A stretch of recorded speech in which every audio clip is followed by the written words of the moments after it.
And we're recording. Hello. My life is a sitcom, and this is the first episode of the new season, Golden 20s. Yeah. Um, I want to go live. I want to play somewhere with a residency, and this is supposed to, you know, get me there. All right. All right. Perfect.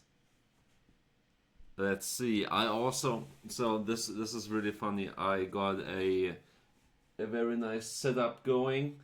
Double checking if it's running. Always double check. Even though I really do not like the window right behind me, but it's alright. We're gonna deal with what we're given. Electronic music.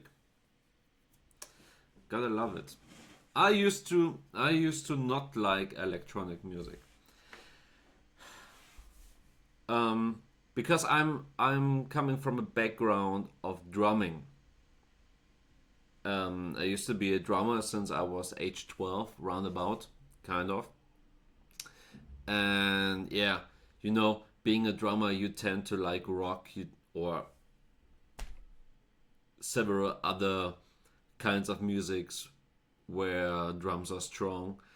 Um, and I turned into rock quite a bit. Linkin Park is my favorite band, and so I always looked down on electronic music because they never used um, drums, which is always was a shame to me. I couldn't understand it, and until this day, it is a shame to me. But I adapted. I had a band quite recently. We split up, and now this is kind of my own thing. I'm gonna do this how I like it, and yeah, that's basically it. That's the whole premise of on this thing. Um, where's it going? How is it going? I don't know. I don't know. Um, oops. I hope that I will learn a lot of this thing doing this. That would be that would be quite a pleasure actually. Learning a lot of stuff because I always learn a lot of stuff. Um, when I was doing the band, for example, I never knew that there was so much nuance in actually leading a band that you could put yourself into, which is great. Um, and I learned quite some bit about Ableton Live and producing with Ableton Live in the time that I spent with the band, which is also great. I love it. I dug into Ableton Live. You don't see it right now, but I have like a shelf right there with all the MIDI stuff that I acquired in my time. Yeah.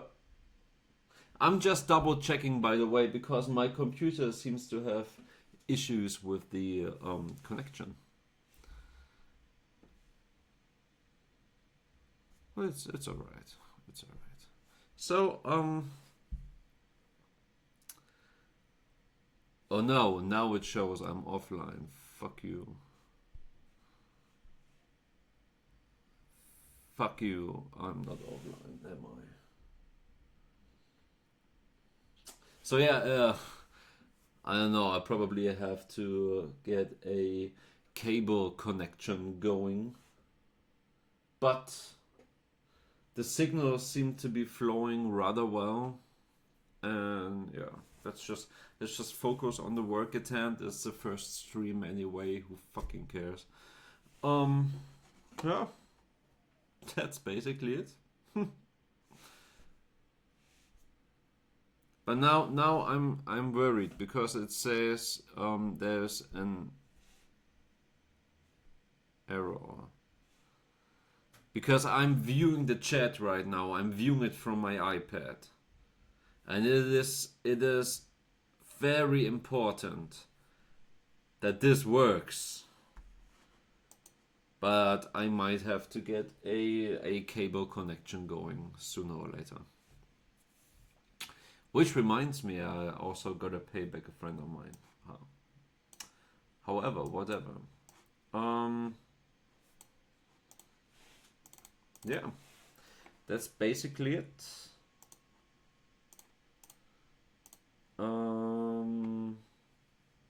Let's start just something, right?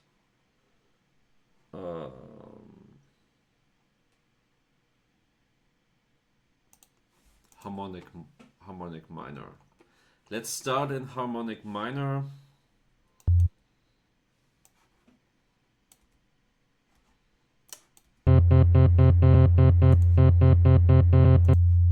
Ignore the upper melody. We are looking for chords.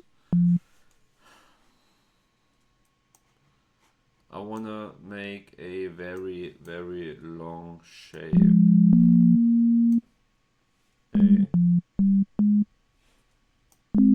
That would be basic.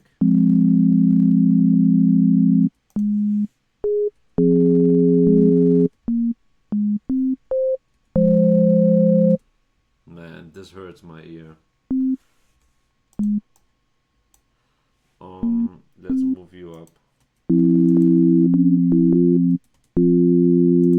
Yeah. So what is this? I think it's a quarter step, which is fine. I like it.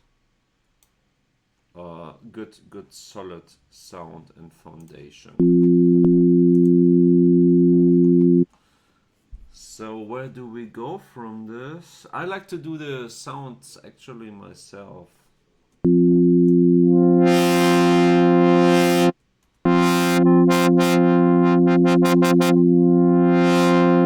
See, this is very simple.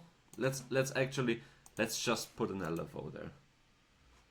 Why is it all envelopes? I'm just having a look in Massive X, and usually where you have the modulation section.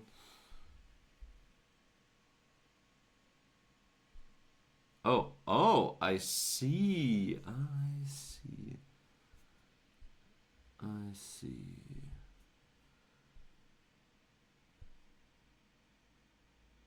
And again, I'm just double checking if the stream is working, because all my tools are telling me that the stream is working, but when I double check in the actual live thing, then it really is not showing anything, which is a shame.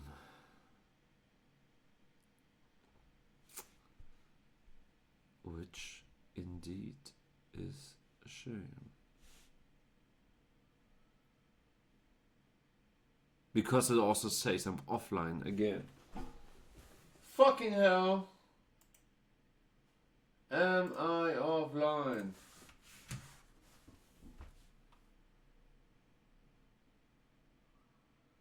Oh yeah, this computer takes ages to open up a website.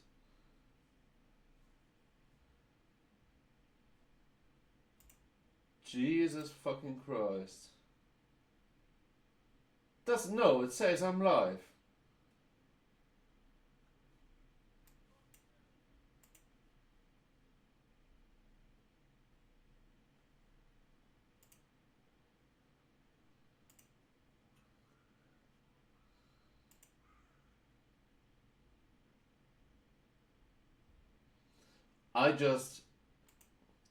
I just realized that I might be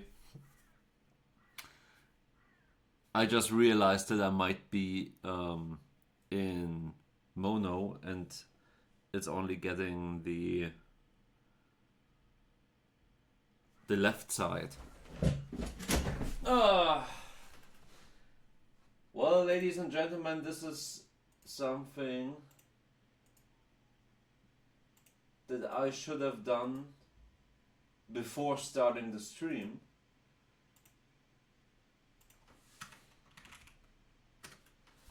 But what can you do?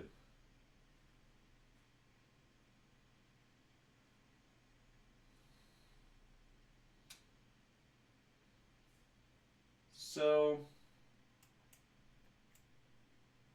oops.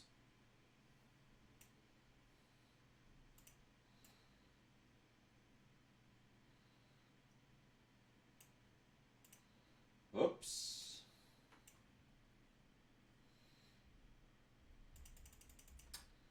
We have analog this and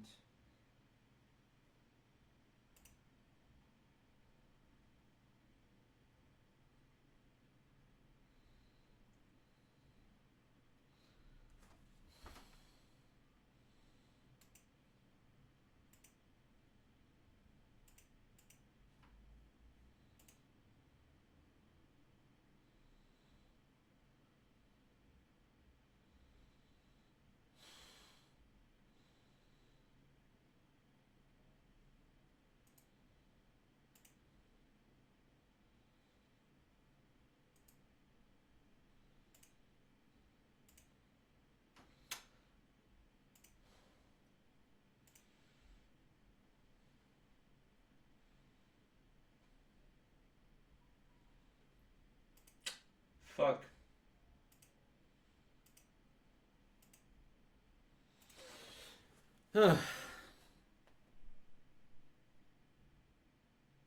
So how do I solve the issue? I suppose we still get this. Yes, we do. Input 1.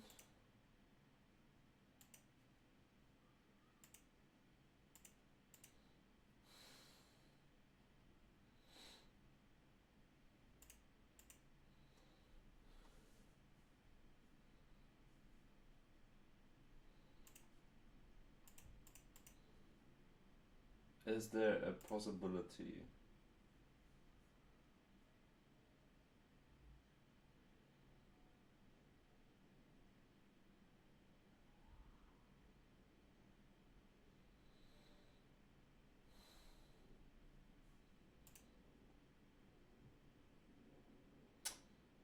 I am actually not sure.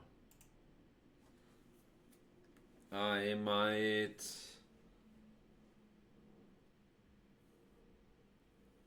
not quite have a solution for this yet.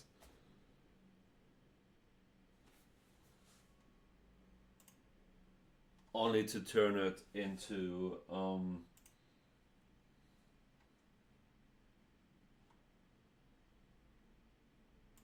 fuck. I don't want people to hear that. Oh, there you have the oh.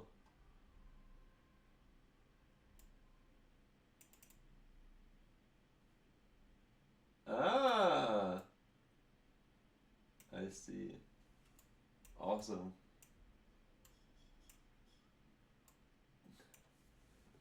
Gotta love it.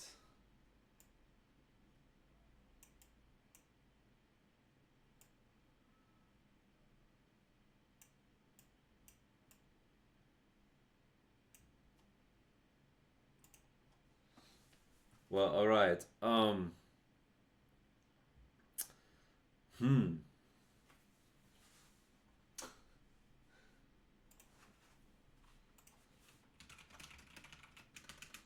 Let's actually, you know what? Let's Google really quick because this bothers me. This bothers me a lot. This bothers me a lot.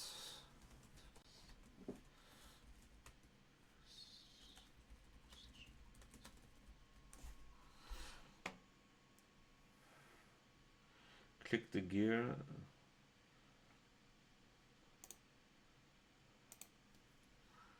Hey guys, my name is Scoby and welcome back to another video. In today's video, I'm going to be showing you how to set your mic input to mono in OBS. This is going to be a nice, quick and easy tutorial. I'm going to be showing you step by step how to do everything. Let's jump right into this. So this can happen if you have a mixer with two inputs and you're only using one of them. It may come from just the left channel. As you can see right now, my microphone is only coming from one of the two channels. To change this is actually really easy. Once you have your mic selected, all we need to... Oh, it says over there.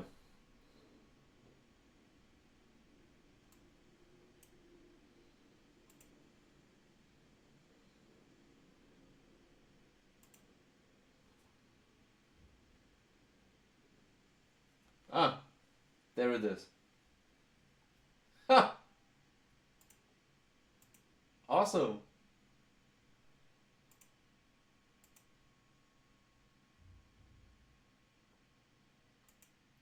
All right. All right. Yeah. Yes. Yes, we did it. Back to this. Awesome.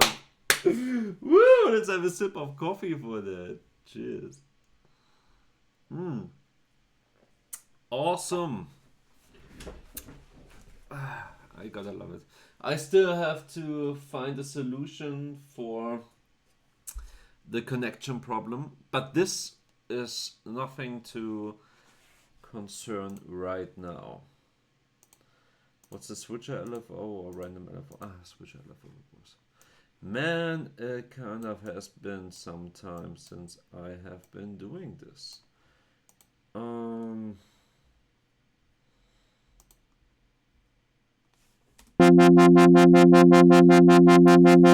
Yeah, there might be there might be a little fast.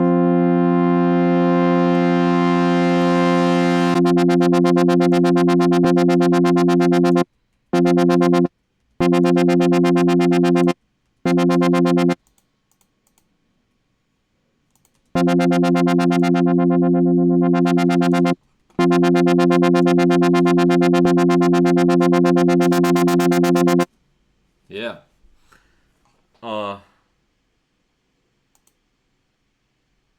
Damn, this massive X is kind of...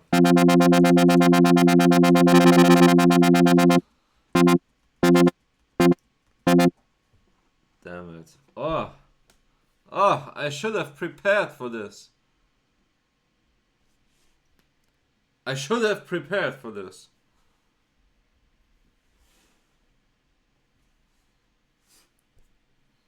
Now it says that there are errors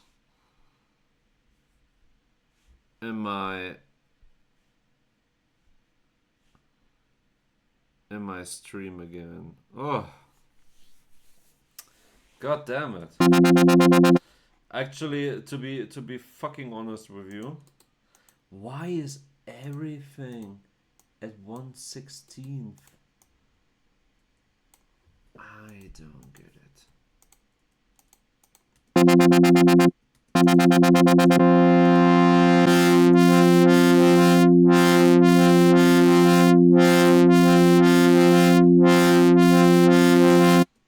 This is funny.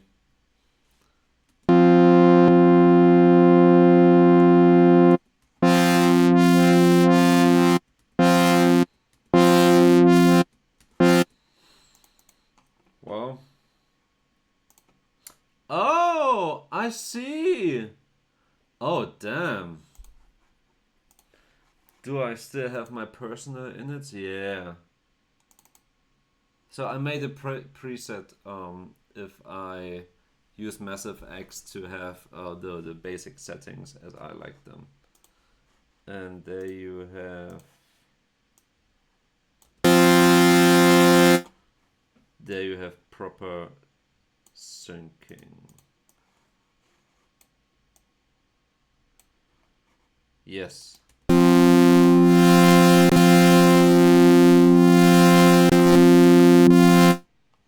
Oh! I did something in the stream manager again. I always have an eye on that. So you can imagine there's the laptop where I'm working on, and there's the iPad where I'm viewing the chat and the stream, since this is supposed to be entertaining, right?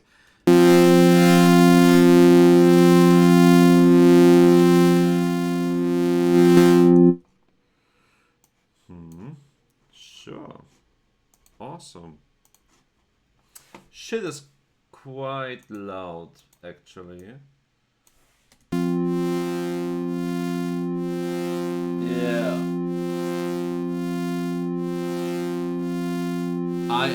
I'll just have to double check how it sounds when I'm reviewing the material. Today is probably just gonna be the fooling around and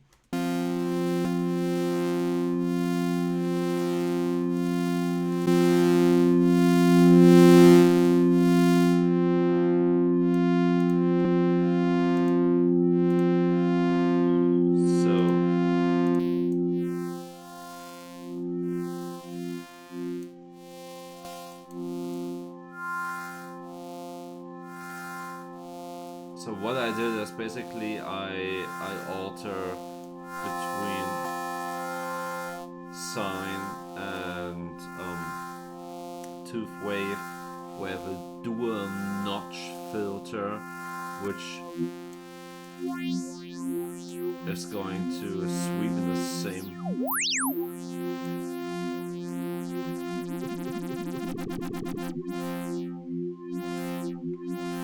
Which is going to sweep the same. Actually, I should do the voicing before I do anything else.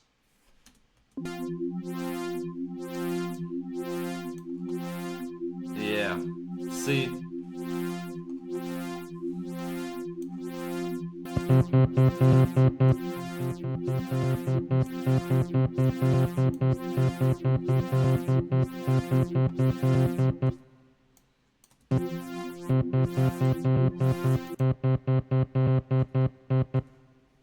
Awesome.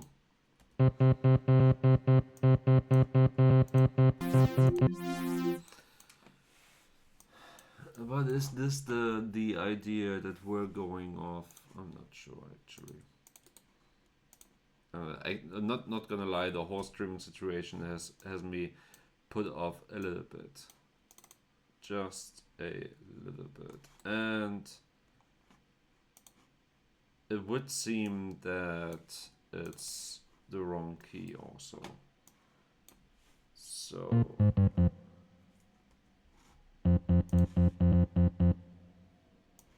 yeah.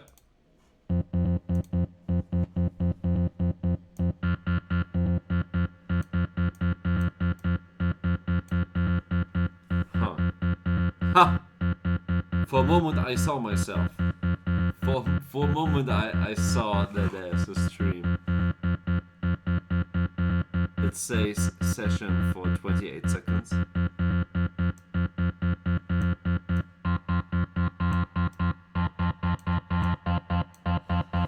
I wish you could see the instrument I'm using right now. It's really funny. So, do you know those very old organs that are not per se an organ like you find in the church, but you do sound while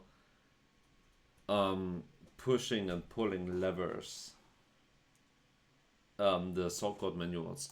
This is a plugin imitating that, basically.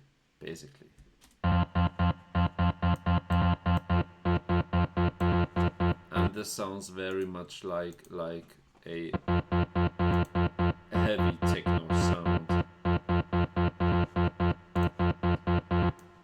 And let's take those last ones.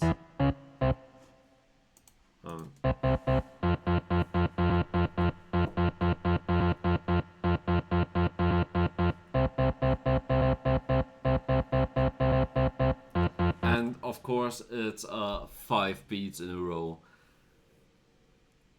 I have the feeling that the kind of music that I want to do has to put off people a little bit.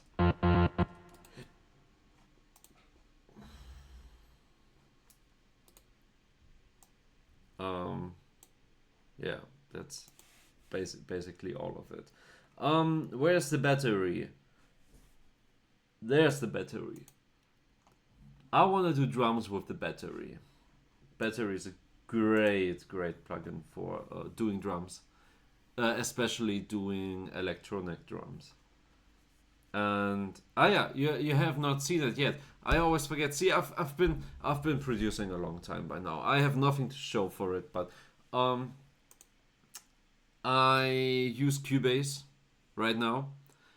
I got myself the Native Instruments environment with the machine and contact for producing, Um, it's been a while since I got this. I just realized it's probably 2 to 3 years since I bought that. So it's not gonna be the latest version. I think it was Contact 12 or something. Now we're at Contact 14. Not sure. So I got myself Native Instruments contact and a machine with that. This is why I tend to locate to massive, to battery, to contact for my sounds that I use because I love it. A lot of times I also sit down in Cubase and I open up the machine um, just just playing around, just making a beat, because when you have the machine open up as a plugin in the DAW, you can directly export the wave files and into the DAW in an open audio track, and it's really great. It's really convenient. Um, I'm not using the machine right now. Probably I will at some point in some stream. There's gonna be a machine here where the machine studio. Not a standalone though. I bought the Machine Studio over 8 years ago. When I bought it, it was not new. Crazy, crazy how time flies. Also, I got used to the filtering system of the machine. So right now we're looking for sub kick.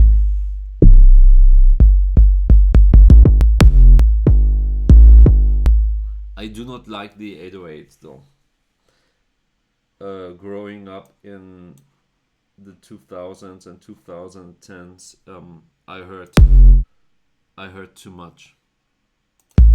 I heard too much of the 808, which is actually, I know it's kind of a lie, because um, basically everything is based on the 808 logic. It's just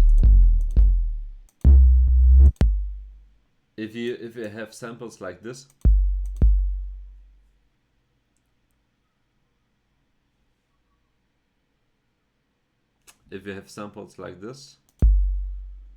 and then you go to samples like these, very very similar, but actually this is very snappy. Let's take you, little bro.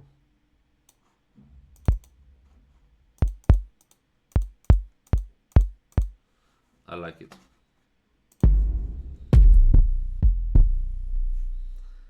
This is very long. I know I could shorten it. So for example, let's take this one. I know I can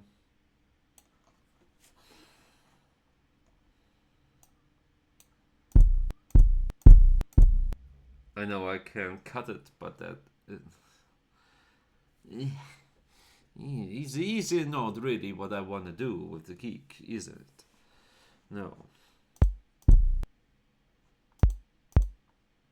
Also, this one has more sub to it than you would think. If we use it as snap, yeah, this has more sub to it than you would think.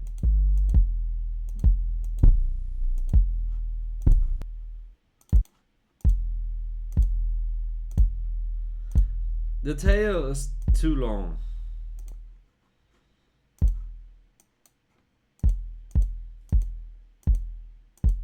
Yeah.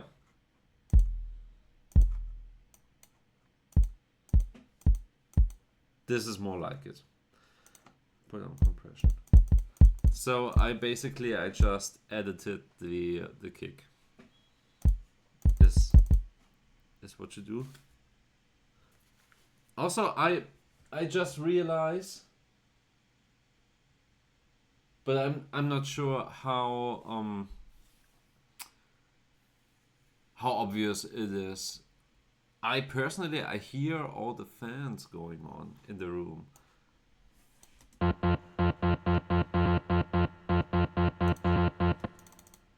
All right, let's see. Where's my C at? But C3.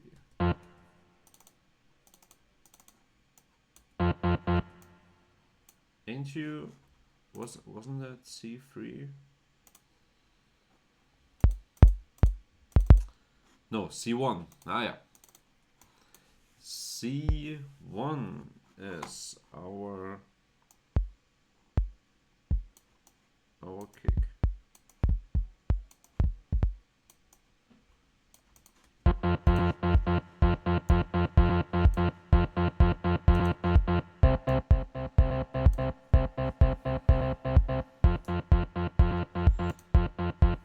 Yeah.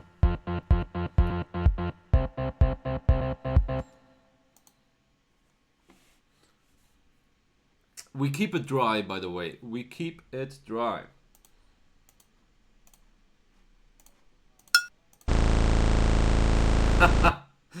All right.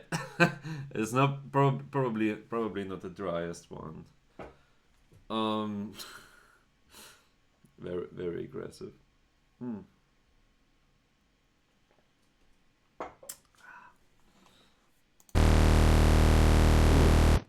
Ooh. Crazy. All right. Probably a distorted shaker. And probably this does not exist.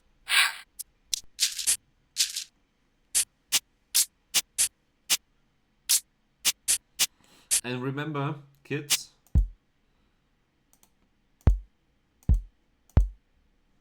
fuck, where's my snap?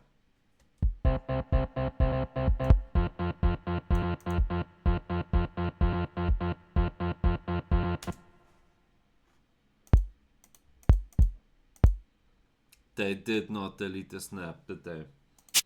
Well, fucked up. I guess I just fucked up.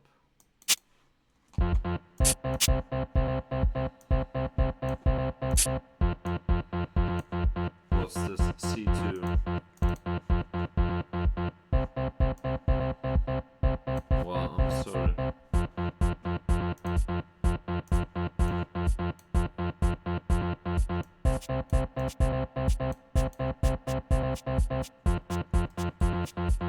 So actually, this is probably supposed to be in 16th notes.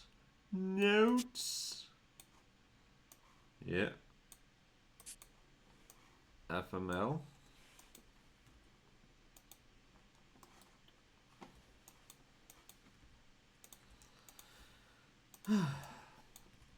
See, failing on camera makes you feel like a brand new producer again. That's too much.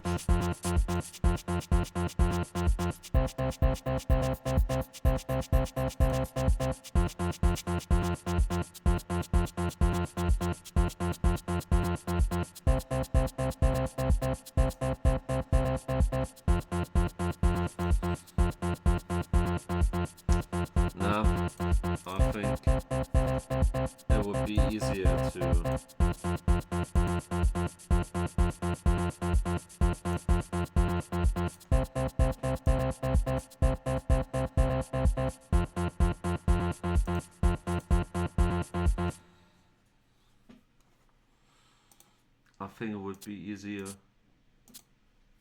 to to double this with something. Yeah, it's very dry though. It's very dry. Am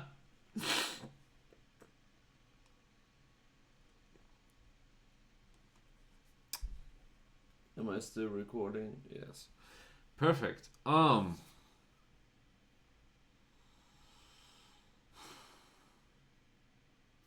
Do we go on like this? No. I don't feel this approach right now. So let me show you. Let me show you how I do it when I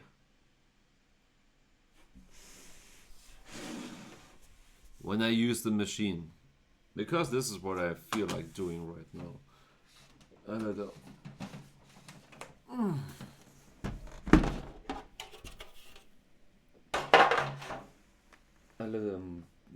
It just feels better.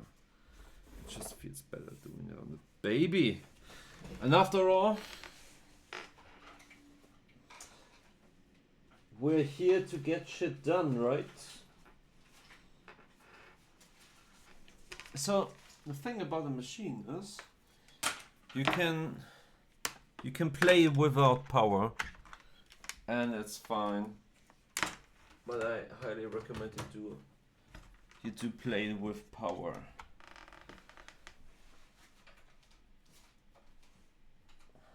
Because lights are shiny and we love it. This is not the kind of cable that I need.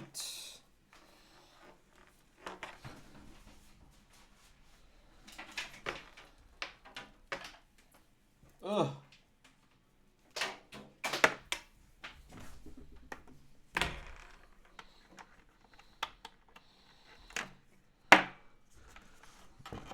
Are you fitting? Probably not. This is one of the reasons why you should do those things before stream.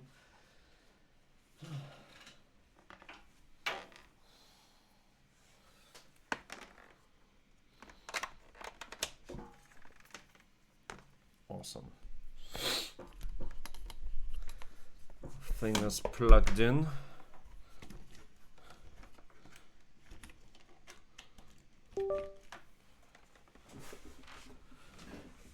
Oh, hello again.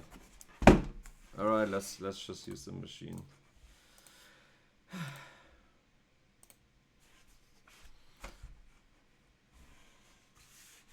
Come on, baby.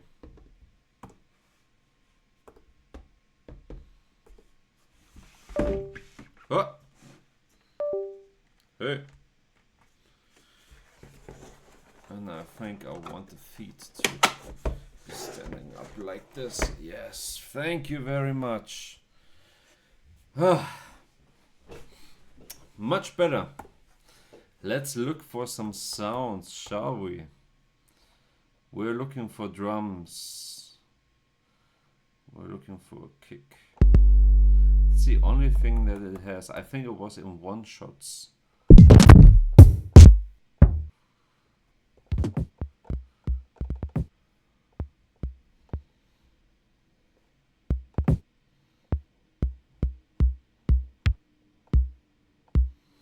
This sounds like a tom sound.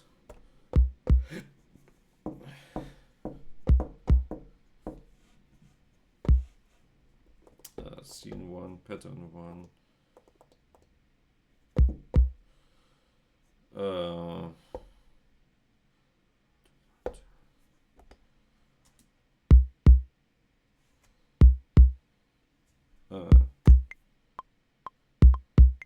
Yes, perfect.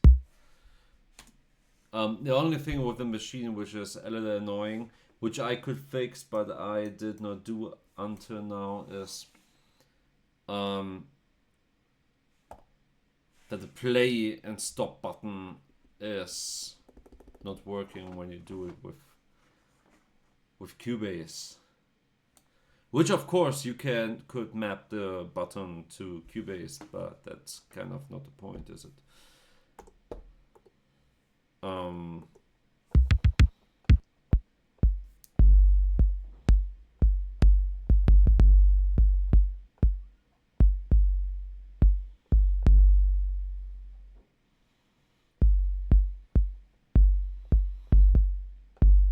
You know what? Let's take one kick as like the intro kick.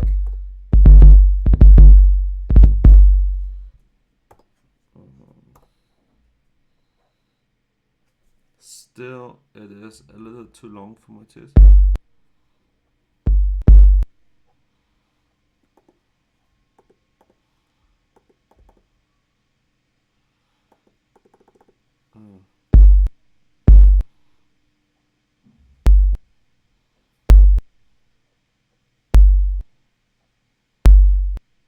And you still get a cut.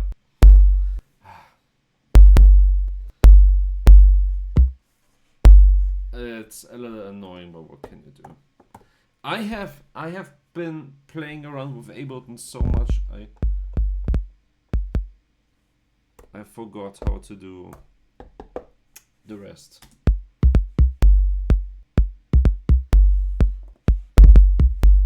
But you see, this one is too long.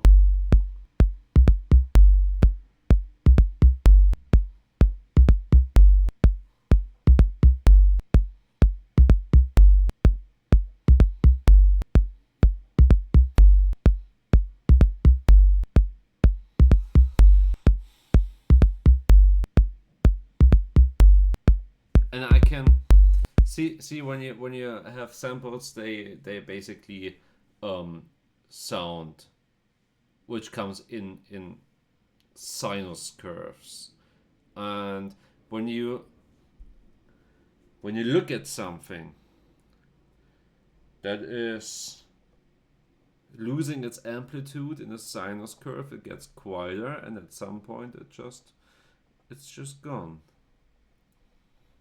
And I'm looking.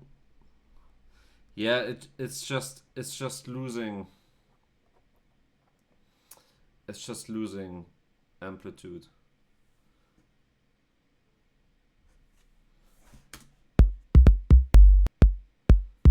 Ding. Yeah.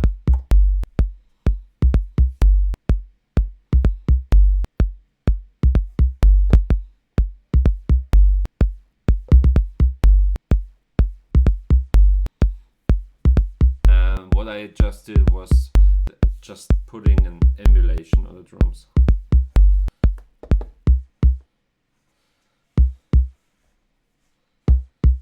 So one thing that I have learned, but I think it was from Boris Brejcha, legendary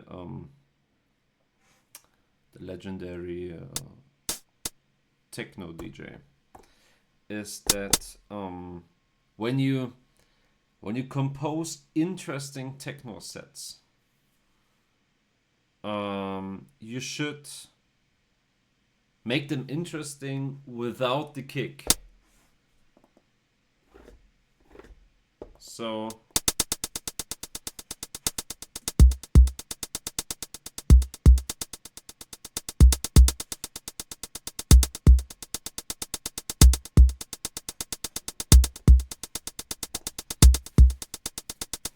let's try to make it interesting without the kick.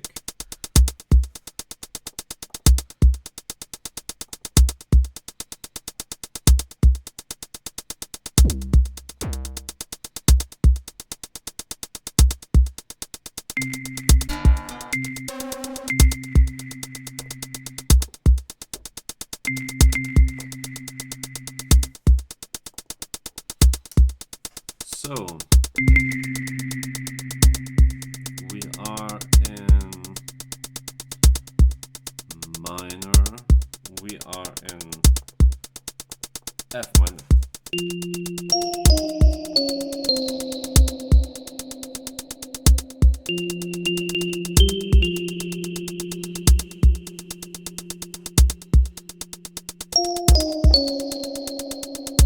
Kind of like this, right?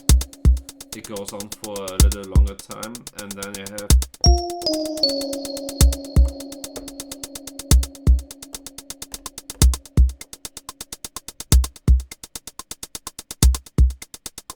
oh yeah, and I still have the loop to 5 bars, so the loop in Cubase actually correlates with the loop in.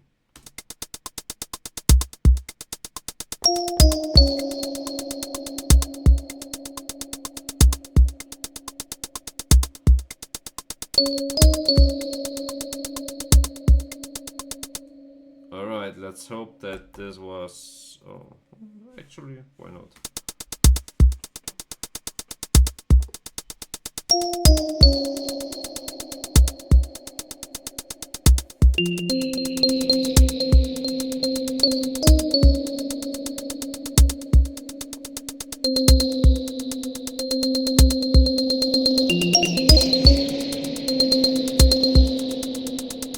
I like the sound.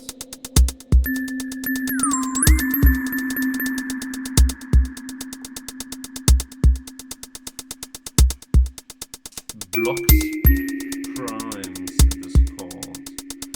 Oh, this... Oh my god, this is like a modular synthesizer.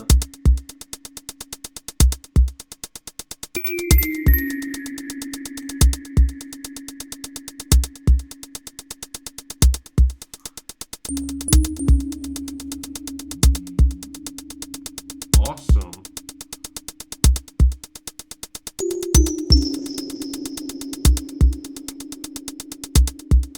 Gotta love it.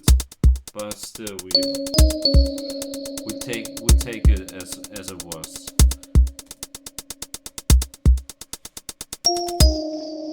We take it as it was, yeah.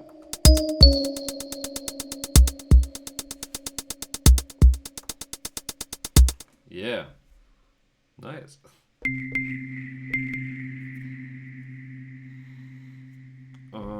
Let's have a sound that goes that fills up a little more.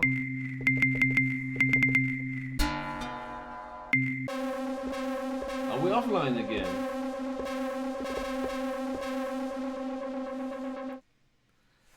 Are we offline again? Doesn't look like it.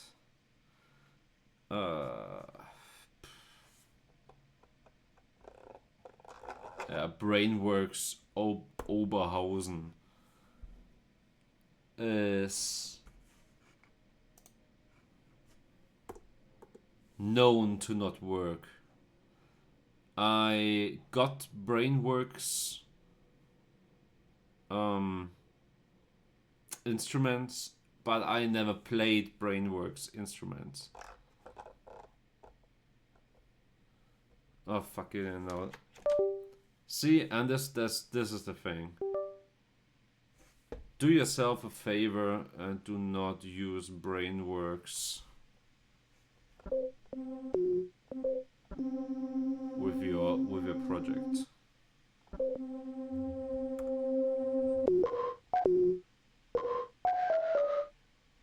Actually,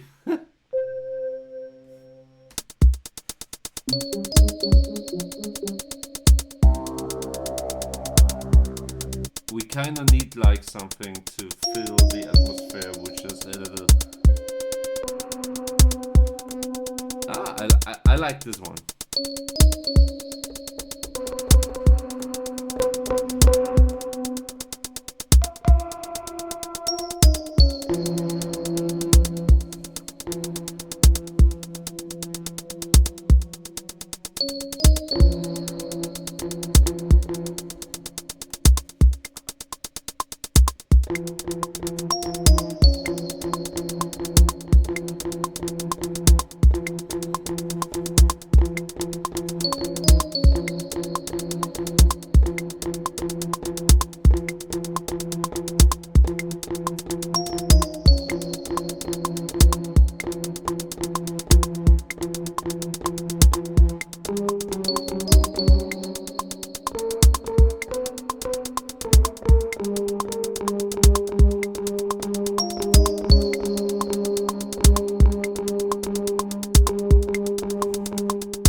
definitely somewhere where I want to go to.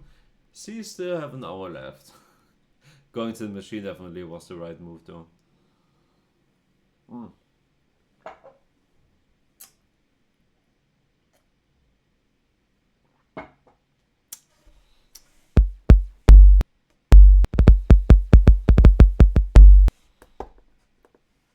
Uh,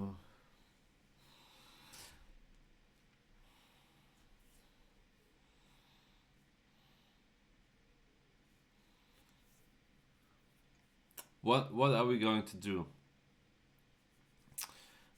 Feeling.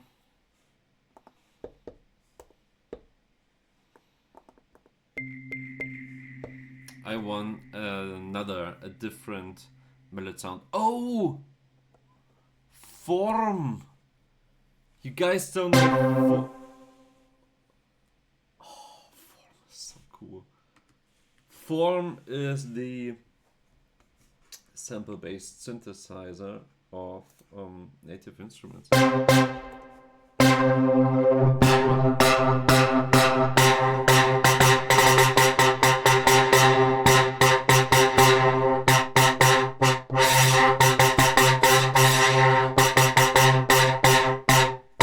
Oh god, this is so cool.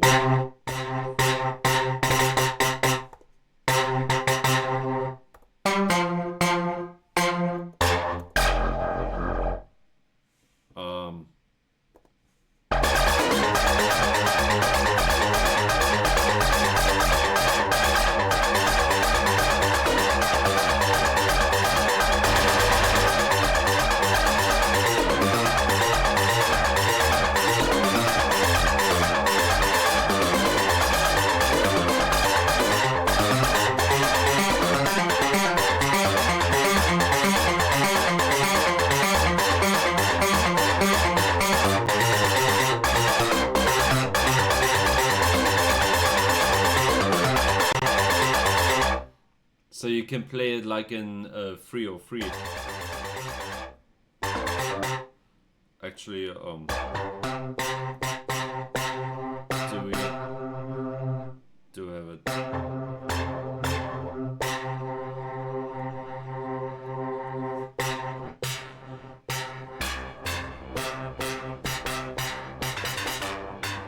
Oh god, this is so cool. Do we have the ability to make him a mono? Because if we do it in true 303 fashion, it should be a mono synth.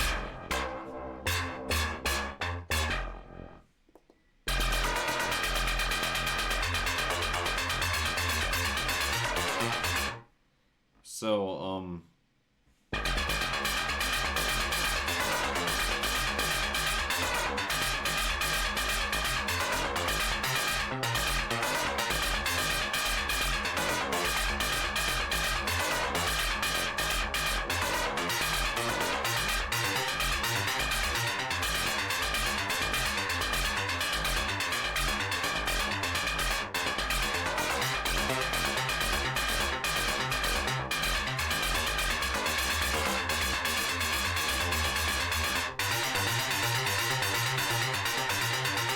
I'm too deep in an octave.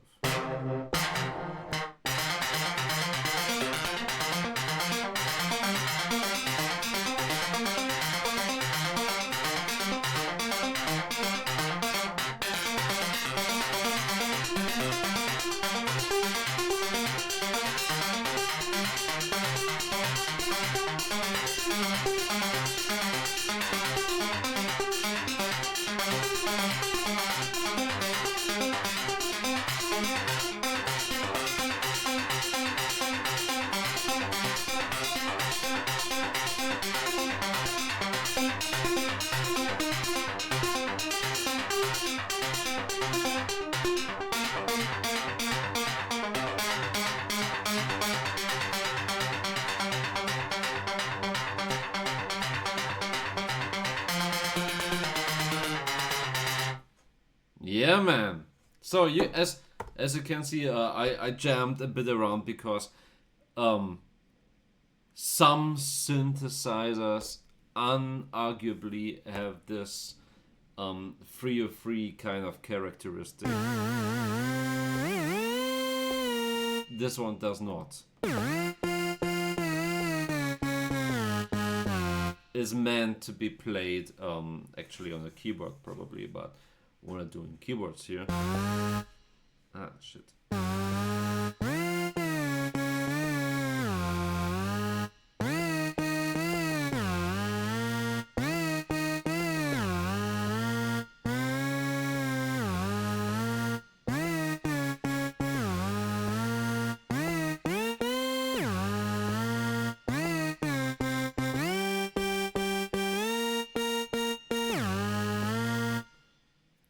Crazy.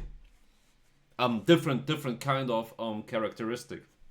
At least that's how I like to view those things. Oh, it has an option classic mono. What's binary? Oh, let's just check it out.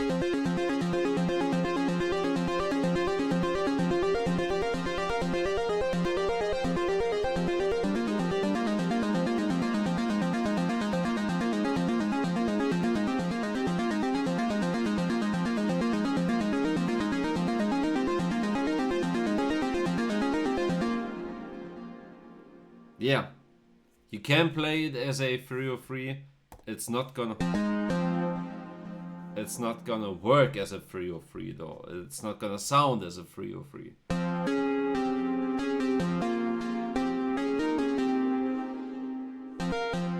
Actually, a different scale would be very nice for this one.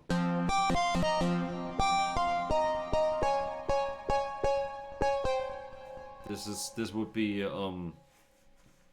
good in the Japanese scale.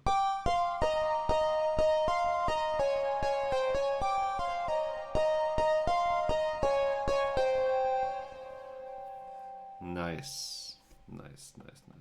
Anything else we? Oh, that's everything.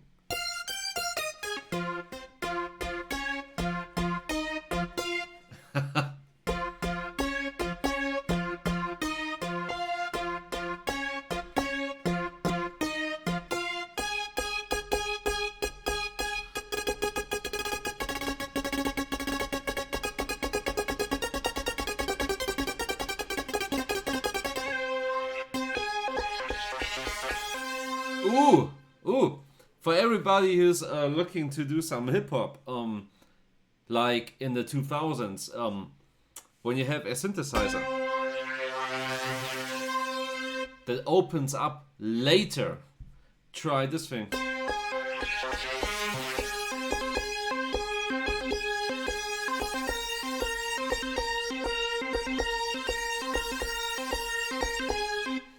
This is a nice characteristic for that kind of vibe, because you press it, it opens up, but because the synthesizer itself is mono, it jumps between the notes, but still the filter opening is still happening.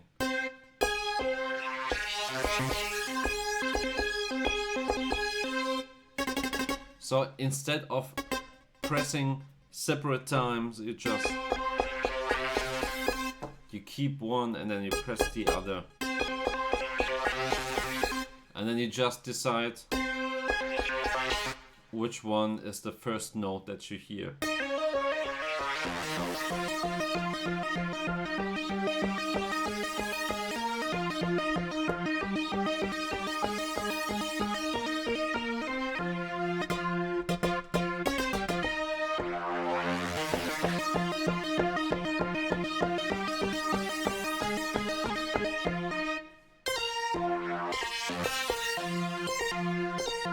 So you can do a lot of that with that. Oh, actually, this reminds me on the project that we're doing.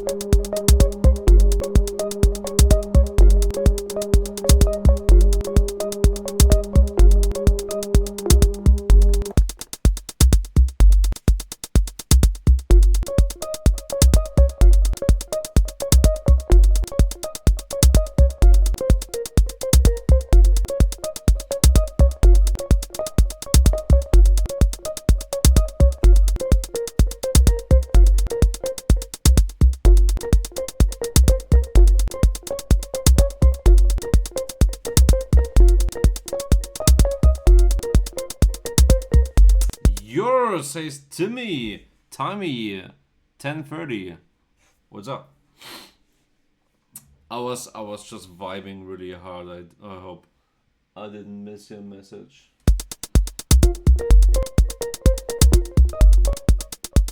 I kind of like the sound though.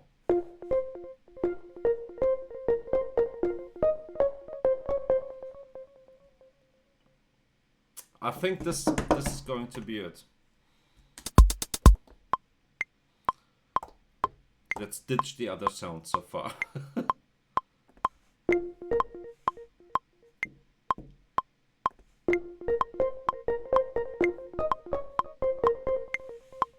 What's good, man? Where you from? Timmy, I'm from Austria. Actually, I'm from Germany, but I live in Vienna right now.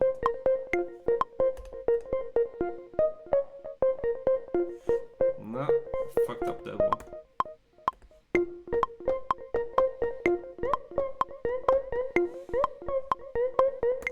Oh, that was a... It's really good. Where are you from, Timmy? How's the weather? You mean you live in Vienna or you're from Germany?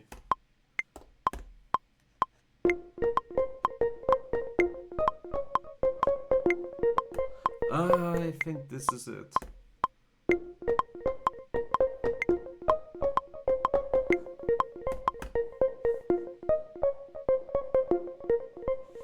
Nice. Yeah, weather in Germany is good as well, I suppose. If I look outside, here it's always foggy, always cloudy. A lot of the time.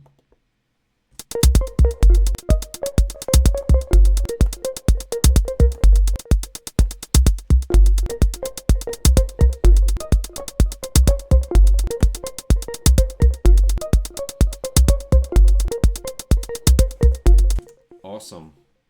This is kind of the vibe that I would be that I was going for, by the way.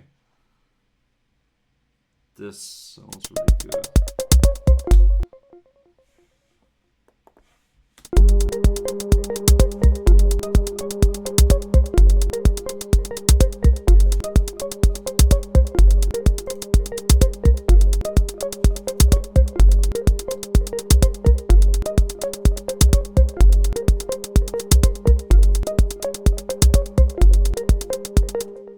Tapping to a metronome.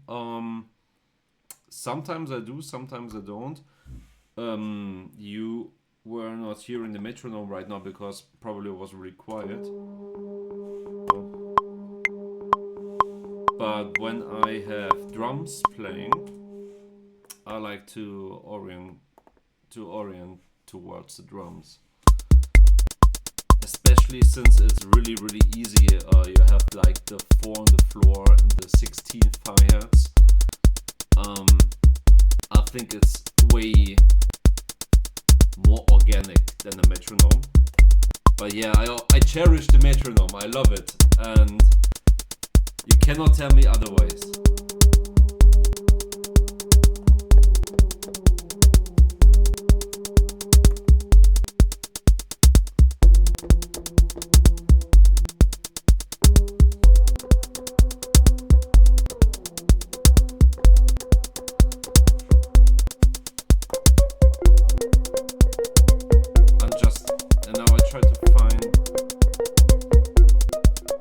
So, to me, see, I'm trying to find a corresponding sound to the melody that we have. I like the sound.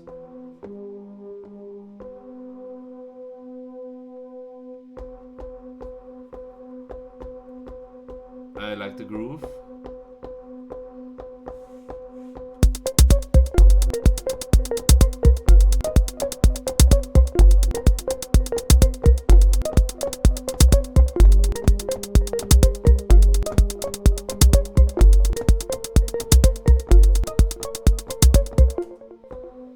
Yeah, I think that's the correct order. It complements it very well with what we have. think that was 4 bars, right? Need some Hoover sounds. What's Hoover sound? Timmy, I'm old. What's Hoover sound?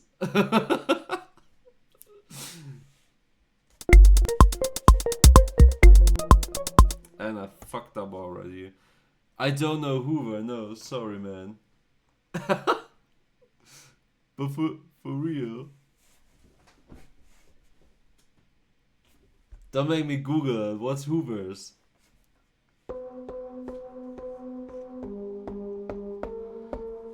Might be also important. Let me put you on RQ.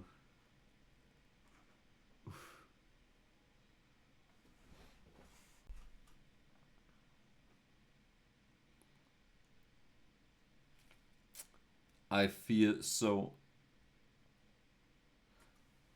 I feel so unprepared for this whole Twitch stream. You see, this is my first stream ever, and I am definitely not familiar with the terminology.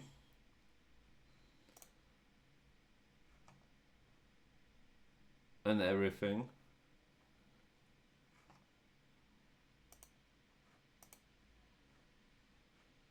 So what do we have?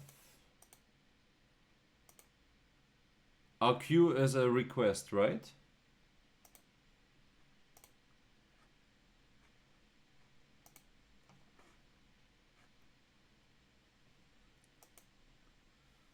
No, our queue is really quick. Ah, I see. Damn, bro.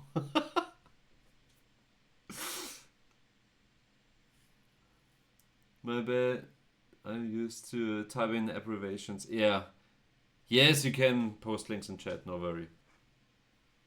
I'll trust you. Was probably the worst thing he ever said. Alright, let's check that.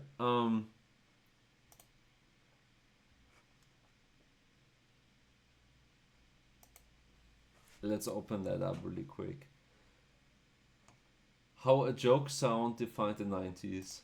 The Hoover. Oh gosh. Is it what I think it is? Alright. The Netherlands. A small country in Europe known for its flowers, windmills, cheese, and its proud tradition in the fine arts, which is especially reflected in their national anthem. Fuck, the Netherlands are known for weed and the sick parties that they throw. I have a few friends from the Netherlands who party like the pros. I love them.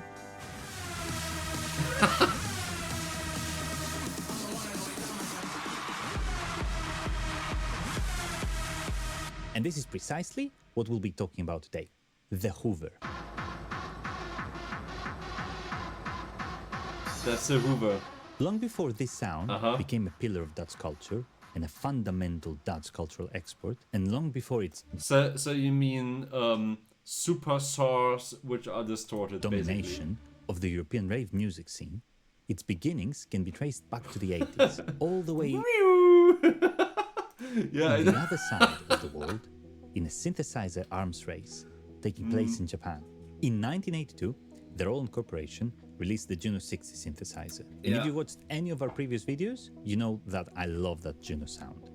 The Juno was analog, is really famous. polyphonic, relatively affordable, only $6,000 in today's money.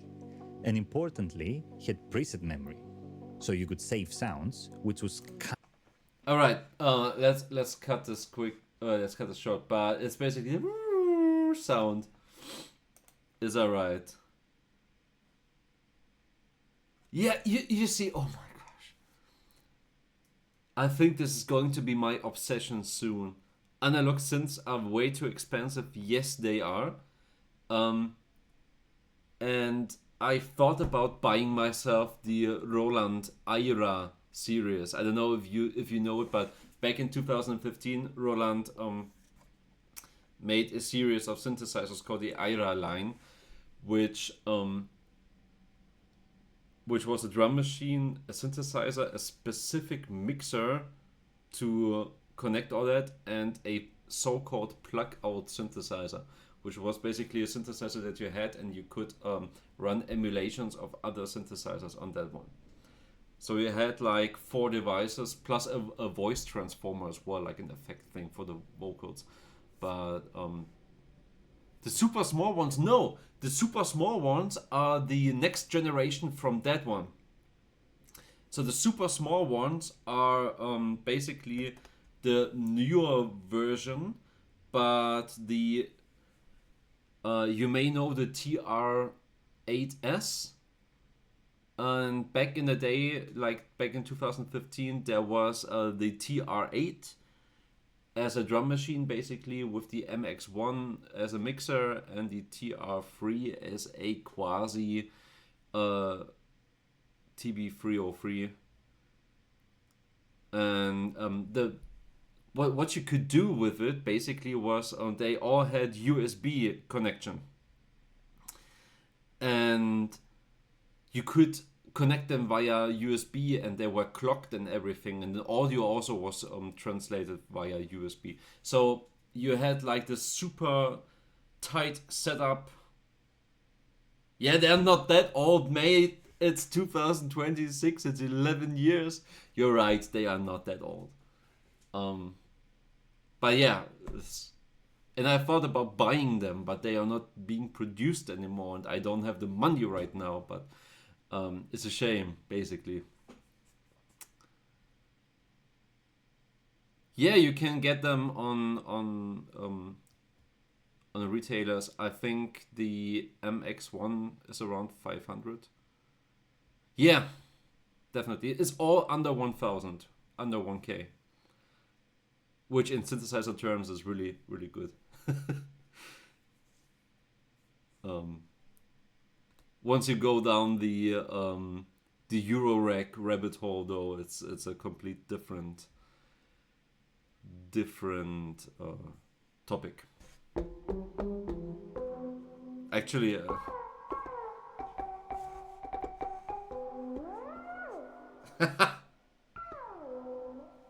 if we distort that, by the way, it's a vroom sound. What did the Hoover? The Hoover. Imagine this with super saw and a lot of distortion and a lot of reverb.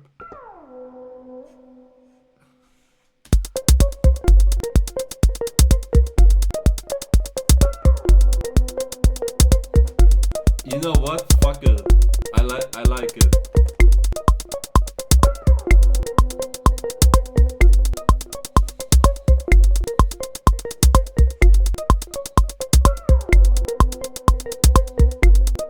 I like it. Yeah, man, it's not a Hoover by your definition, as far as I know, but it's alright. Maybe later on. So the thing is, I'm gonna record. I'm gonna record the basic ideas on the machine, and I'm gonna bounce them to audio in Cubase, and it was very specific because you can bend it. You can download it if you want. Try playing with pretty sure it fix every techno trick. Actually, you are right. It sounded like a very versatile thing. The Juno 60. I do not have any emulation of the Juno. I could download that. Not this stream though. Right now I'm just going to get into the streaming thing, the Twitch thing, and like I said, it's the first stream. Yeah, maybe in the coming weeks I will do that. But see, the Hoover basically was this. No, I'm using Cubase together with the machine. By the way, Timmy, since you're here, how is the sound of everything? When I press buttons, do you hear that? Is my voice too loud? Is my voice not loud enough? Sounds perfect? Thank you. Just wanted to make sure. Thanks, mate. Even this is all audible to you, right? Because it shows me that there's signal in my OBS.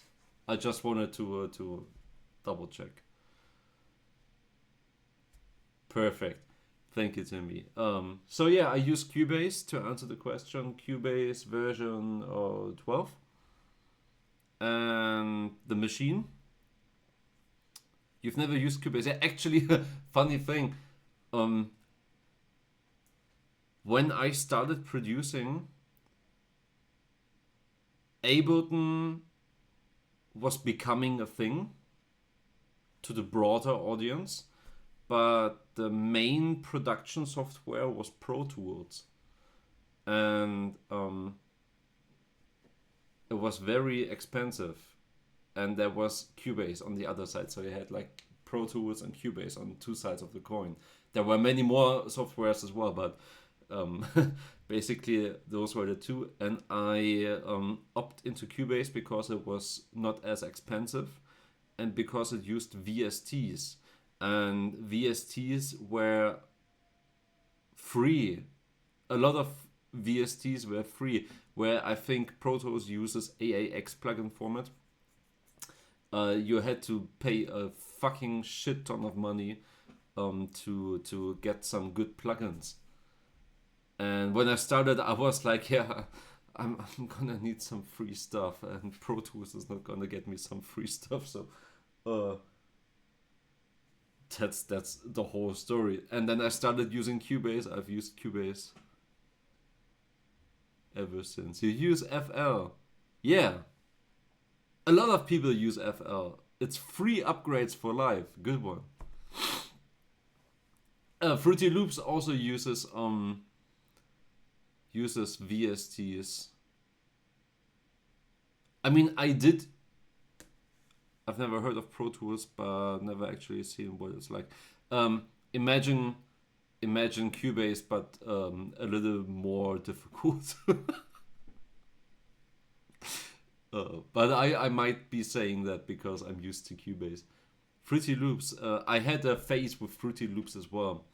I produced a few songs on Fruity Loops. That was great. I think it was FL7. And then, Timmy, I said before, I had a band until last year. And for that band, I was going into Ableton Live. But the band split up, and now I'm sitting here and I'm basically doing stuff in Cubase. I like the machine though. The machine fits into everything. You can use the machine with every software that's out there. I'm just saying, I'm not getting paid from Native Instruments. They should pay me, but I'm not getting paid from them. You can run it as a plugin, and it worked in Cubase. It worked in Ableton. It worked in Pro Tools when I used it. I had like Pro Tools by now has a free version, and I hooked it up because at one point I felt like, do I really want to stick with Cubase? So I looked into Pro Tools, but the free version, and the machine was running there as well. It's really crazy. So yeah.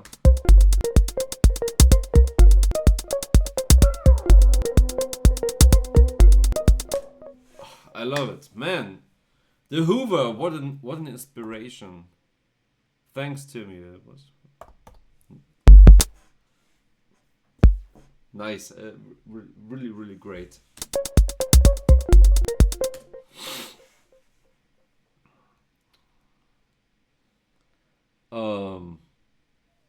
Just can you do? What's up, Janko? Bro never changed his name for the last 20 years. Funny. All Germans in the chat. My coffee is empty. And the rest of the coffee will still take a while. I love it. You gotta stay consistent with your names. Not like me.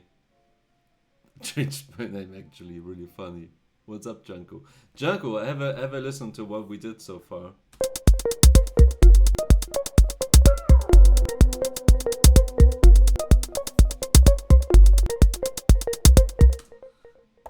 With Timmy in the chat being the absolute inspiration that he is, and introducing me to the Hoover synthesizer, which this sound has nothing to do with the actual Hoover synthesizer, but yeah. There he is. Nice to have you though.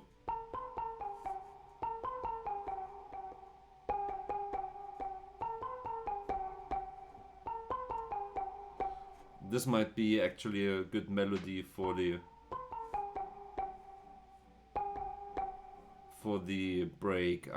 I have this basic idea by now of the song so far, but it needs like a part B, right? It's like part A.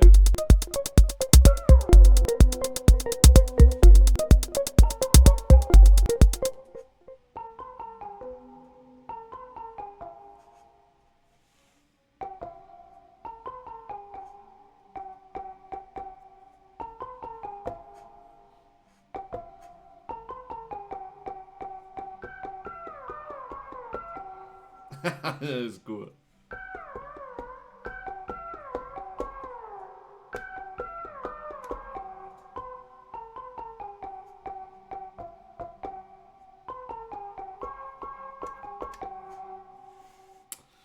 Awesome. Is this a good idea?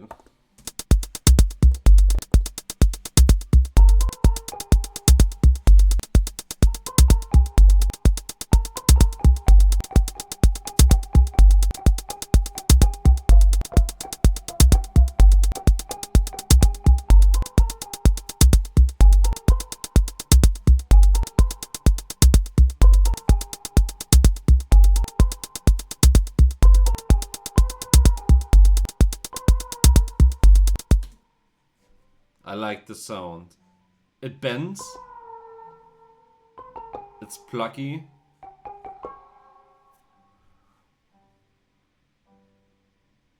Oh. My neighbors. I love the bends. Yeah, the bends are really cool.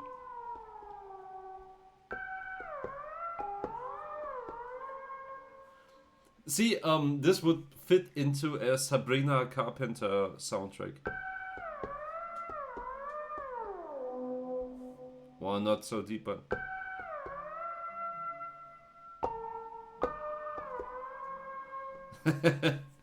You cry.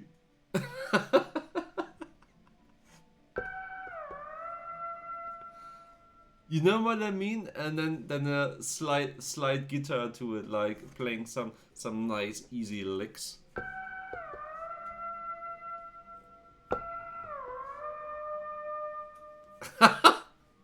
You know what? Let's record it. Let's make it 4 again.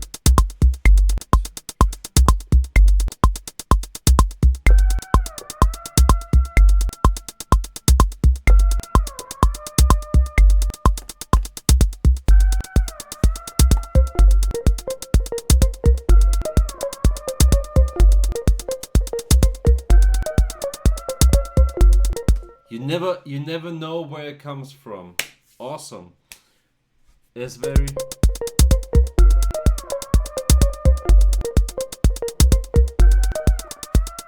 They're a little bit in the way of each other though. Let's look for some chords.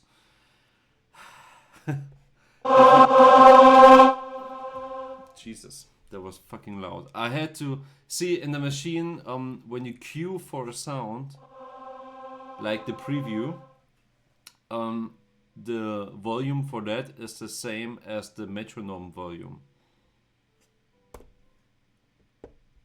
And he's trying to make us deaf. Yes. Come to my live gig. I'm gonna make you deaf. By the way, this is the Jacob's the Jacob Collier audience choir, and it's nice. It's such a good choir. Yeah, got Scotty in the kitchen. I'm sorry. Apologies.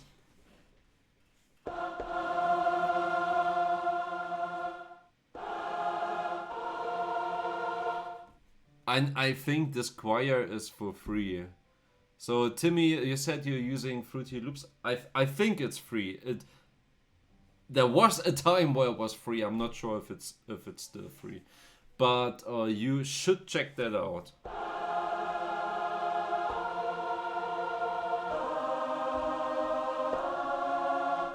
Gotta love it. So great. Oh, Jacob Collier.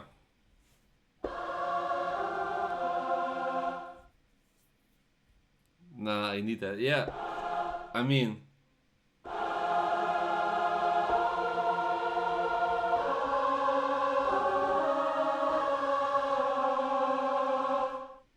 I love it. It kind of fits everywhere.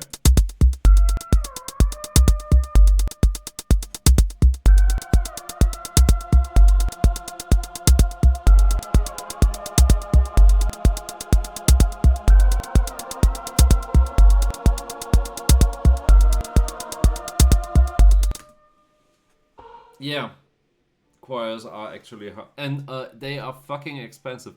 There are sample libraries from choirs. There is this orchestra library. I forgot who made it. Like a really really big brand. A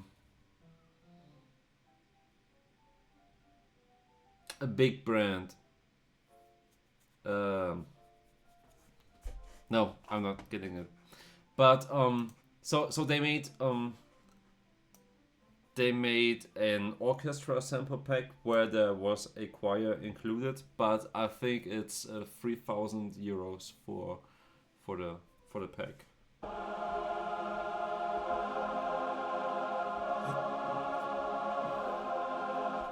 I'm just gonna be sad that it doesn't fit what we need right now. What I need is a little more subtlety. Oh, this one does not have any. Acid is stupid. Ah, I see. I see. Yeah, I have library issues. Kniff Audio Kniffonium does not work, unfortunately. Synth lead. I'm looking for synth pad, but this one also shows no preview.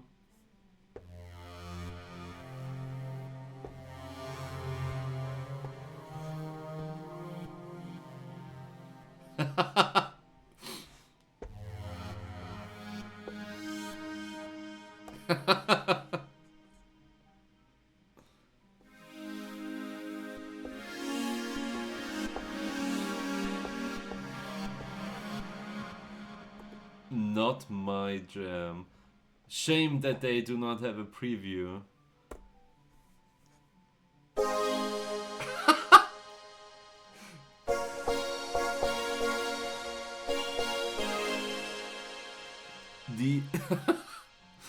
The the ADSR on this synthesizer is too much attack. If it had less attack, then you could use it as a stab synth for... there it is.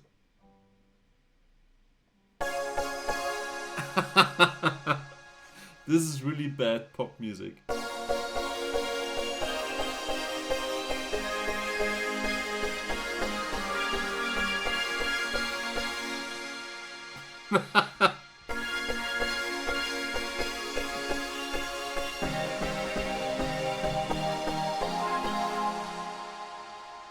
What vibe is that? It's got a very certain vibe. It feels like the other one is a deep tone and a rumble could be nice in the background. Yeah. See, I want to keep the... I want to keep it very clean in the bass department. I don't know if you're going for the industrial dark vibe though. No, I'm not. I am mostly going for a very minimalistic sound, but not that classic. I try. See, easy, not easy. Easy, not easy. Defining the sound you're going for nowadays is very, very difficult because a ton of people have a ton of different understandings of how something should sound and what the appropriate description for that should be. So if I say I want to do something minimalistic, then you're easily in a techno in a certain corner where you have your small dubby chord sounds with the 4 on the floor, basically a little bit what we had so far. Brecher, yeah, he is definitely an influence. I love him. He's great. Shout out to Boris. No, so he also likes his advancing, his build-ups with the extra steps. So what I'm trying to say is basically that I think it's hard to describe, and I wanna settle down for like a minimalistic approach with some industrial dark clubbing sounds here and there. Yeah, Boris Brecher is like really great. Definitely an influence in the sound. Yeah, that's basically all I have to say to that. So going from that, this is not the sound that I'm looking for. It's way too stabby, way too bright. I'm just looking through. This probably would be more. See, I think this would be some. This would be Boris Brecher.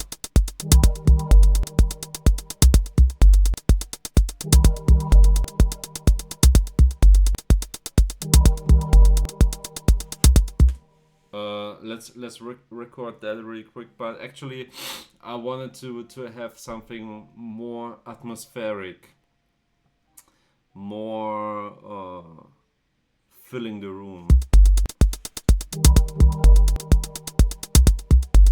But I think it's a good. Yeah. Let's record that.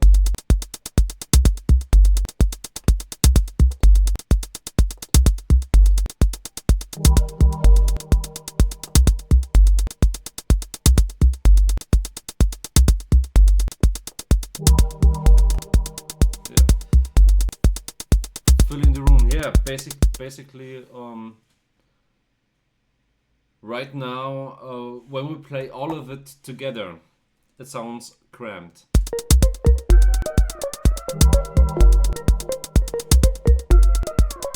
One of those things doesn't belong to the others.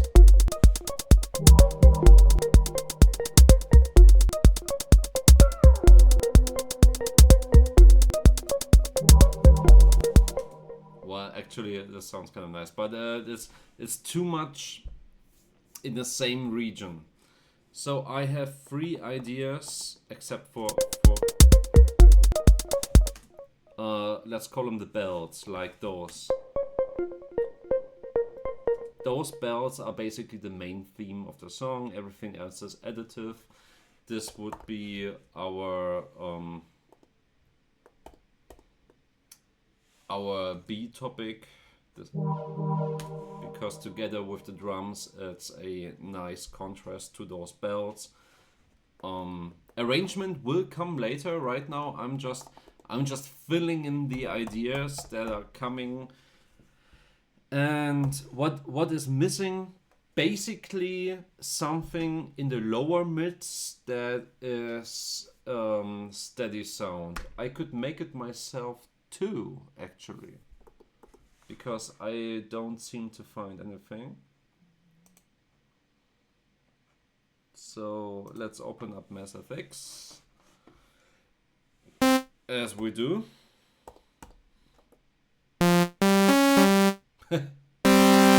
There's your filling the room. All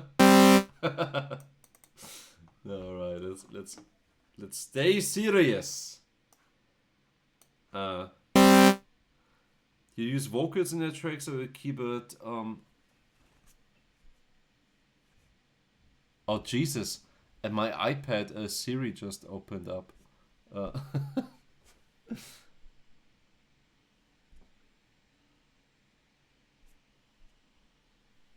You use vocals in the track, so you keep it only melodic. Usually I use vocals in my tracks, but that's because I used to have a band and I was producing rock music. So this is a very good question, which I have no answer for yet. I will decide on it. I think the tracks that I do in the stream will be melodic, mostly.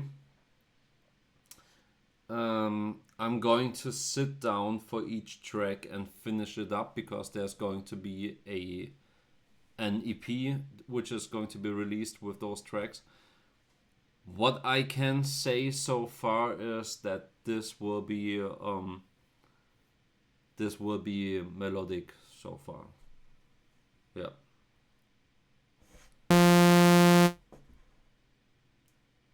Let's stay with melodic, but I got the vocal synth from Isotope, and it makes really good vocals for electronic music.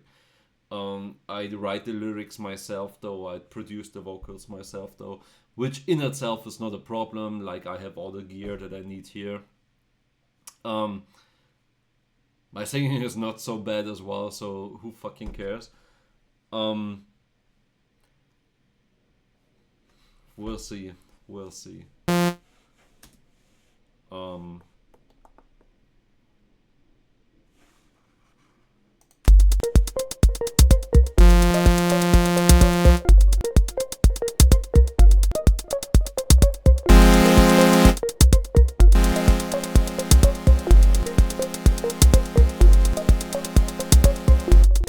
I think the classic one chord for a whole song is going to apply here.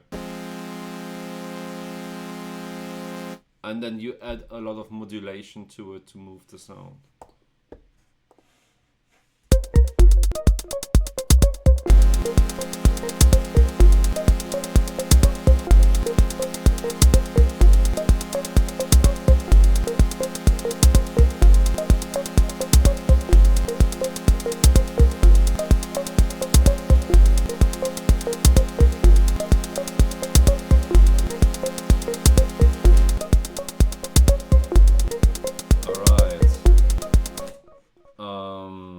So I need an LFO.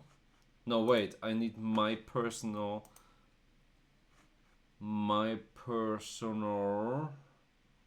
init. Because I just like it more. See, general advice to anybody.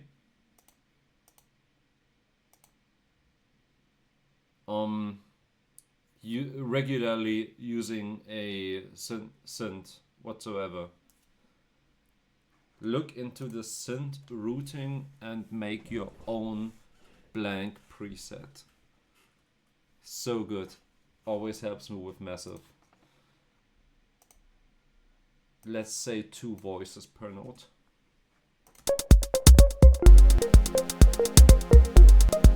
Yeah, much better.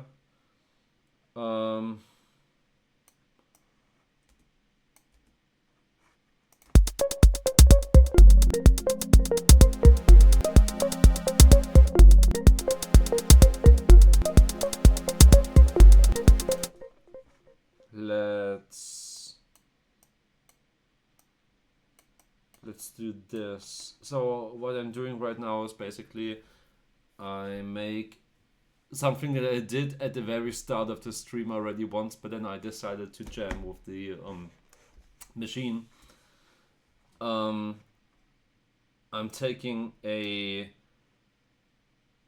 sine sound and I wobble it into a not saw, a tooth sound.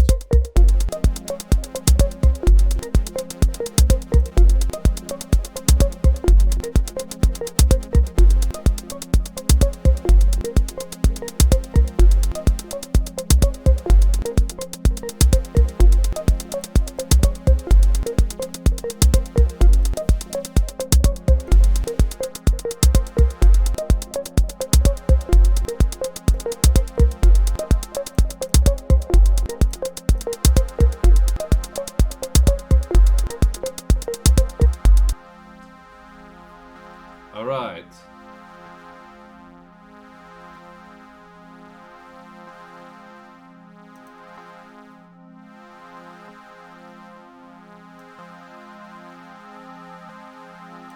I might need the overtones though from the saw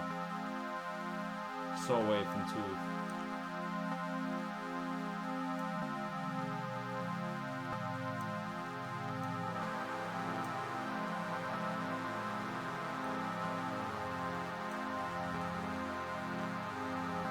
Sounds like a never-ending train horn.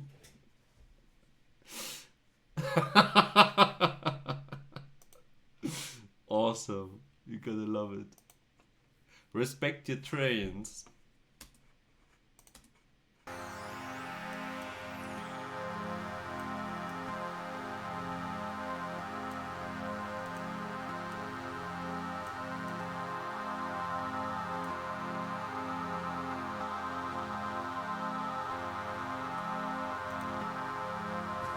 Never ending train horn.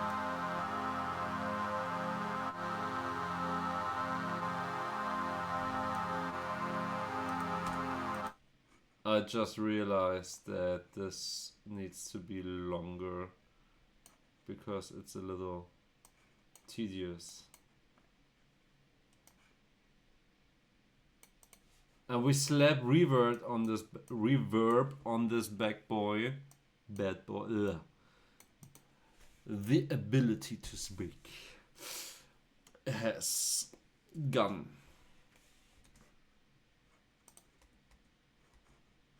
Just a moment, because this is a.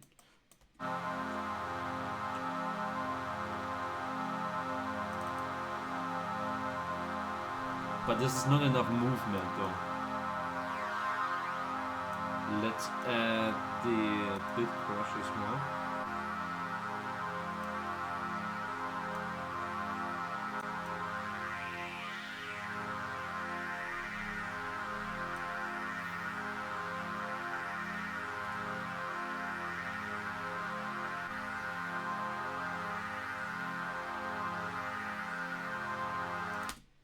Awesome. I have my first message that was automatically blocked.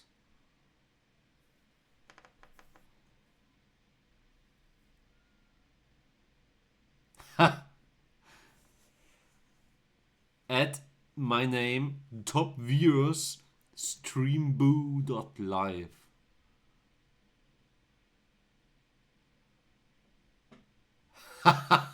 Yeah, LMAO. Oh my god. Awesome. You get a shit ton of those. Yeah, probably. But don't worry. I solemnly swear that I will never buy viewers or streams ever. Ever.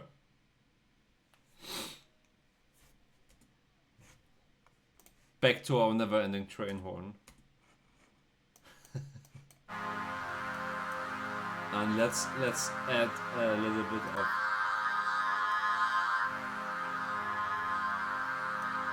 That's what they all say.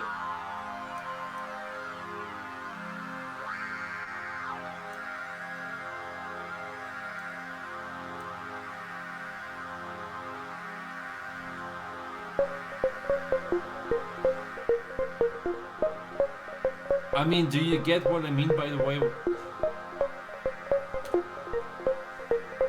Do you know what I mean when I say I wanna fill the room? Room is filled.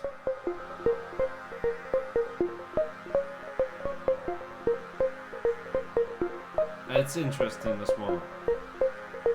With a train horn, exactly. Gotta respect your trains.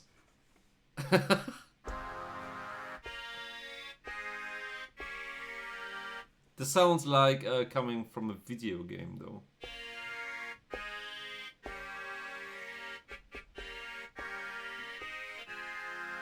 Legend of Zelda. This is Legend of Zelda.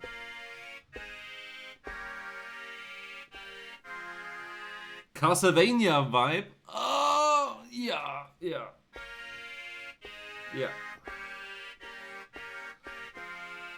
Except if you mean La Castlevania, which was the soundtrack to John Wick. Which, by the way, what's it called? Dark Clubbing? Or something like that. La Castlevania, the soundtrack to John Wick. Is it called Dark Clubbing by any chance? Because this is such a nice music style. This is really made really great. Like, whew. Sheesh. No, but for real. The what?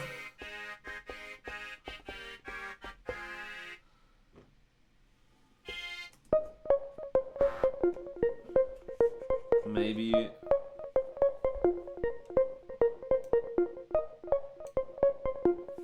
Oh, did I mute it by any chance?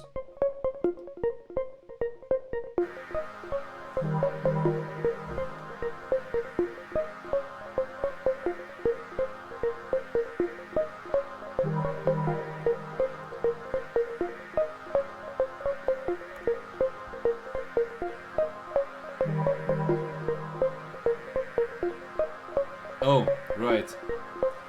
For a moment I forgot that I had this on the bank D.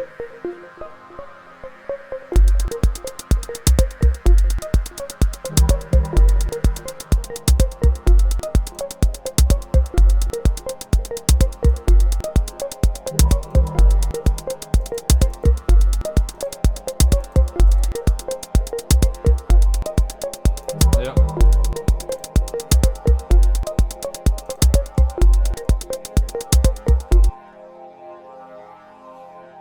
Yeah.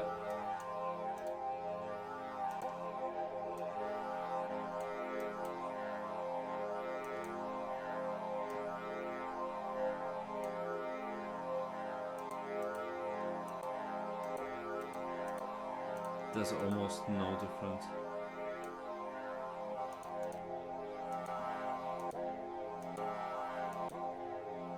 Ah.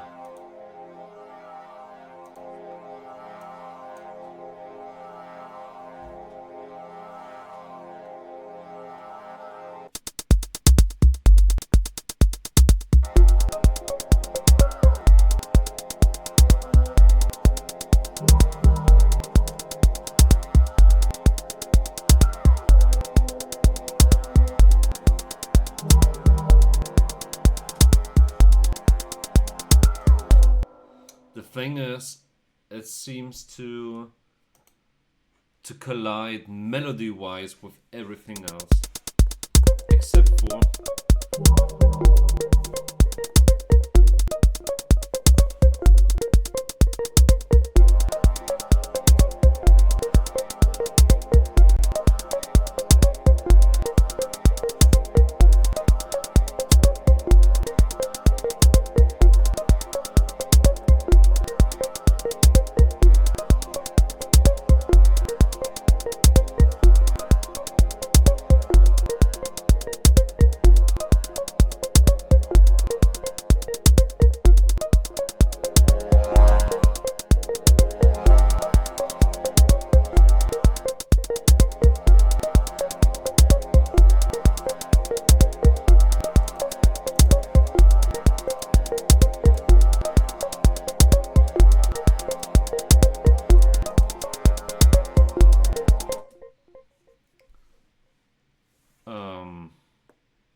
It's not really something that I can play together then, which makes it a little difficult, but you know what, let's look for a secondary sound. What's lo-fi glow?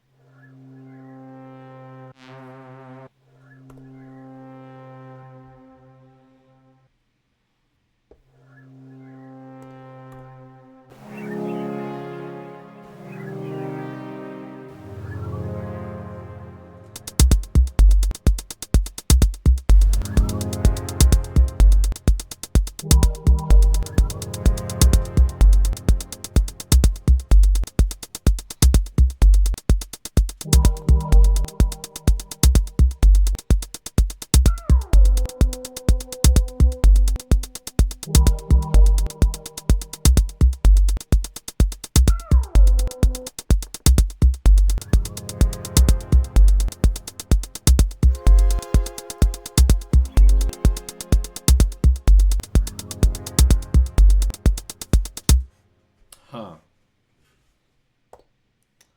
Very interesting.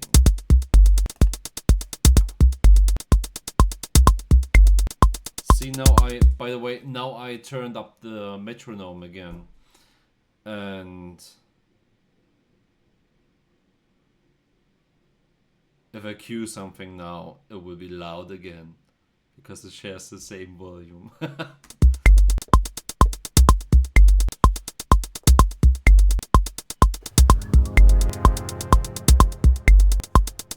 Do we put it on the front? Yeah.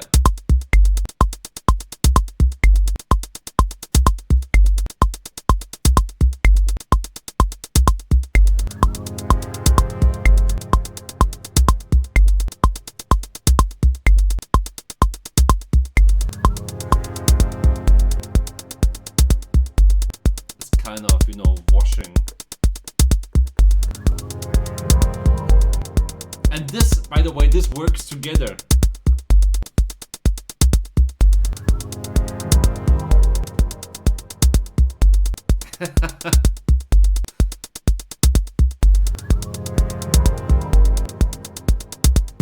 Yeah. This works. Love it. So this would be our beat topic.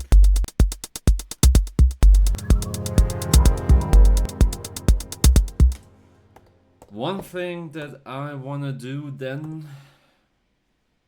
Oh, gotta put down the cue. Don't forget. I want a big room kick. I don't know where I'm gonna put it, but I know I want a big room kick.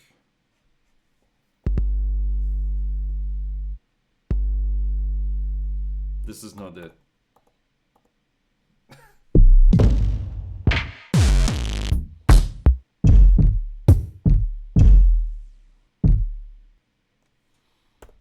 I think This would be a good one.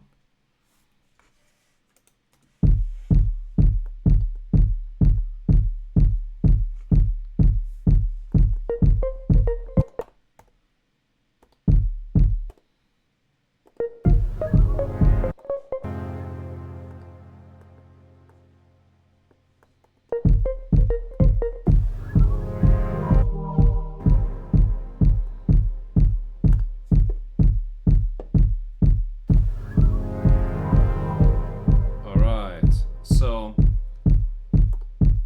this is one part. Actually, I think I'll have to do it like this.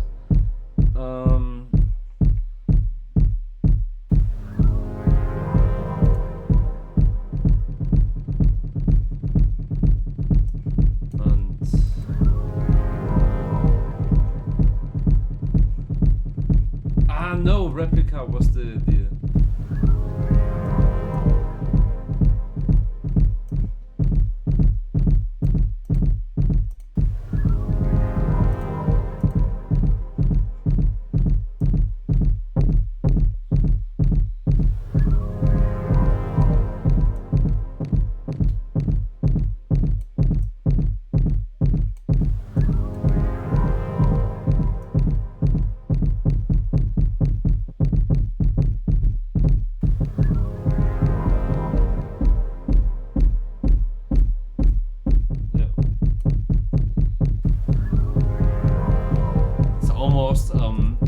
what you said with the rumble kick. No, actually, I was misinterpreting this, but replica is not what I need. What I need is it's a good question, actually. Native Instruments is not known for their good reverb plugins. There is Raum, it's called. It's great. We love it. I love it.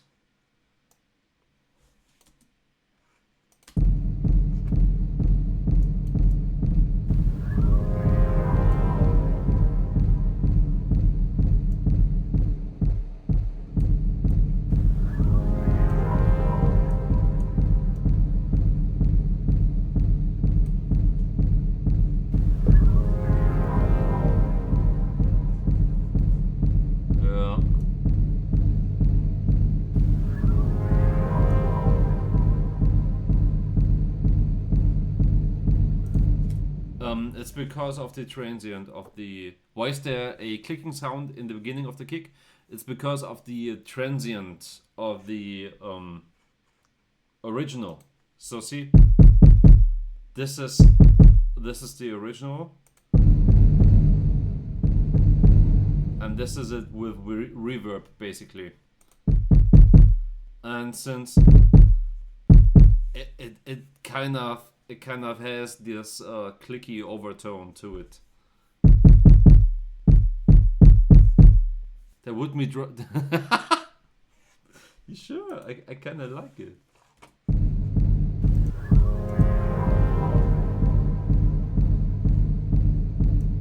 That's what makes it big room.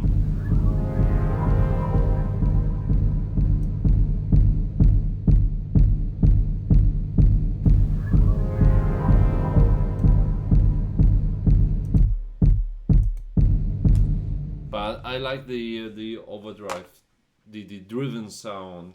Basically, you would get this kind of sound when you add overdrive to a kick, basically. And I think this is kind of how they did this. On the bass, it's always an 808 kick, right? Having those digital kicks. But giving it a lot of width, a lot of overdrive, and filtering it down again, you're ending up with a kick like this. It suits the topic quite well.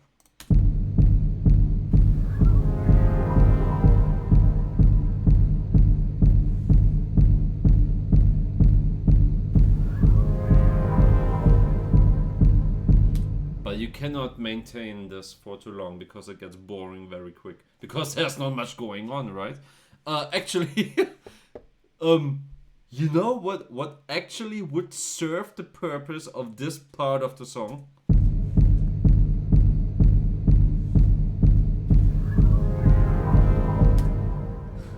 I can't believe I say it. A 303.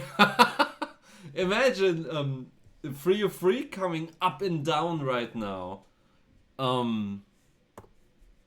Which I know it's crazy, but you know, it could work. Where do I find my 303? Yeah, I know that Reactor actually has 303s.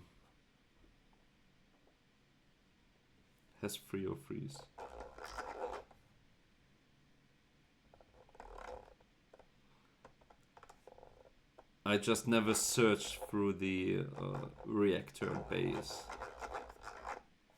Let's save the project first. Yeah, I definitely could alternate between kicks. Yeah. When I do the arrangement of the song,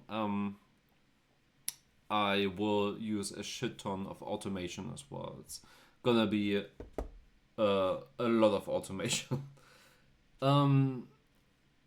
Reactor. By the way, welcome to Reactor. They are fucking great.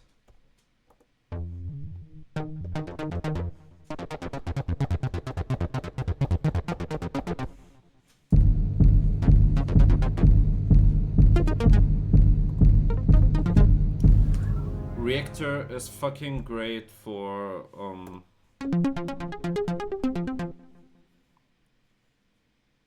maybe add a low pass onto the 303. Yeah. I mean,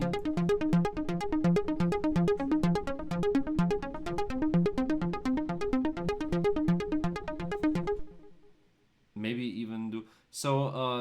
Let's find the melody first, and then I'll work on the sound. 32 is too fast.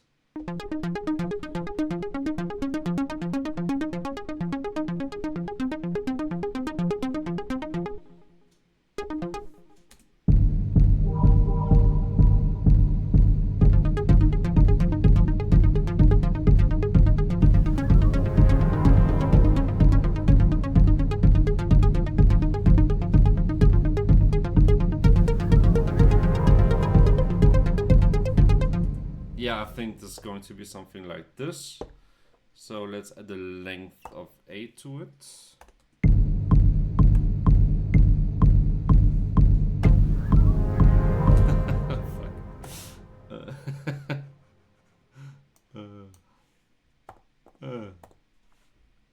Forgot to click the note repeat. Classic.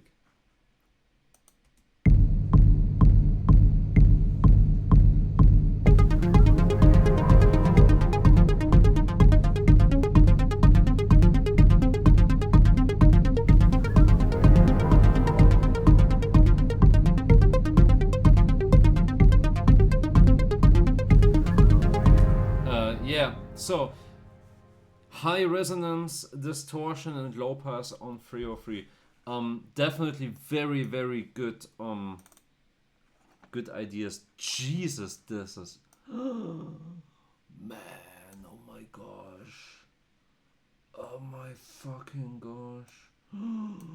If you could see the interface I'm working with right now. Jesus fucking Christ. I'm gonna load Reactor as a separate instrument.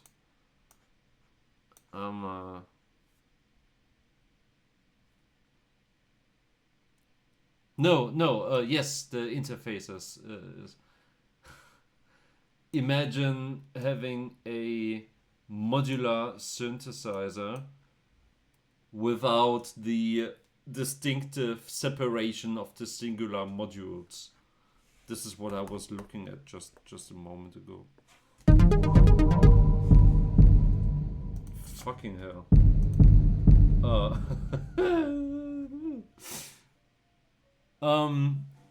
By the way, coming back to your suggestion, very good suggestions, by the way. Distortion, high resonance, and low pass are very integral to a very good 303 sound, in my opinion. It's usually best if, and that's a big if, you modulate it via an ADSR curve. Having everything hitting at once, the note and everything. Yeah, I know. Especially the high resonance gives it the scream. I'm just recommending, also for further YouTube and Instagram videos, as always important to record such comments. Put it with an ADSR, so everything a curve, so you do not have everything hitting at once. It's always nice. Even the scream sound of the 303 has like a split second where it leans into the scream instead of hitting right away. You know what I mean when you actually do it. I'll just try to figure out physical bass, it's called. I'll just try to figure out how to get back to what I just did. I think it's Super 8, right? Jesus fucking Christ. Can I...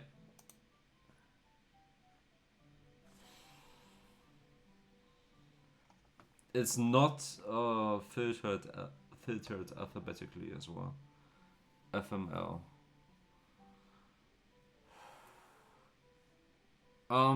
But just to clarify things, I do not think that the scream, the 303 scream, will help the song right now, because we are very mellow in the song that we do right now.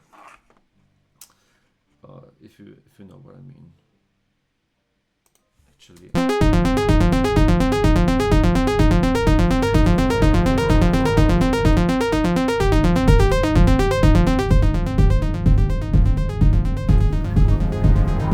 That would be classic. That would be classic 808.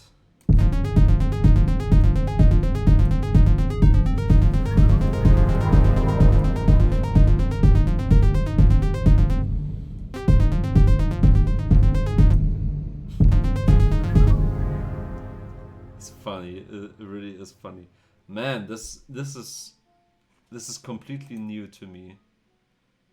This is completely new to me. It's called Physical Bass and is number 53. Never know, sometimes the most random stuff together better than anything. Oh yeah, true. Definitely.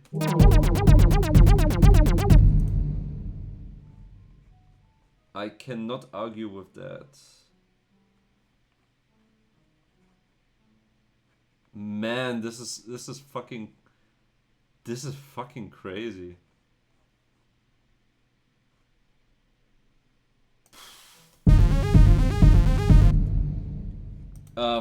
By the way, coming back to the Aira series that I talked before, I wish I could be doing this on the TB3 model that they ship with the Aira series.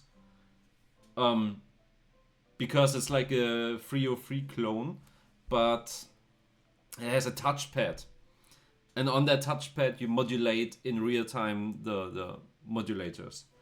Which I heard is a pain to do, because the 303 does not offer much that you can do with it.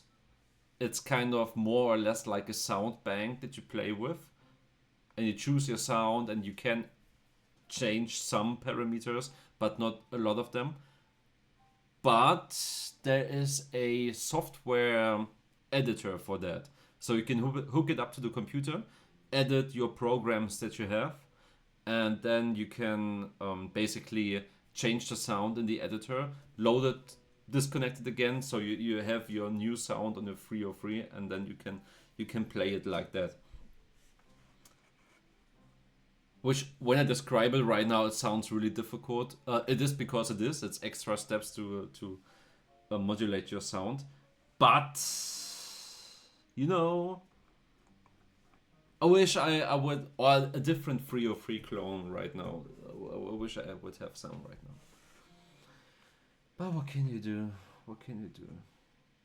I'm still, by the way, I'm still looking for what I had. This instrument is thick. Thick. Fucking thick.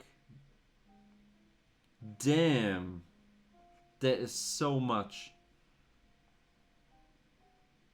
There is so fucking much. What's fundamental?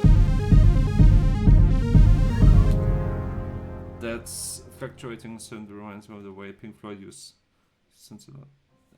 Yeah. Pink Floyd. By the way, of all the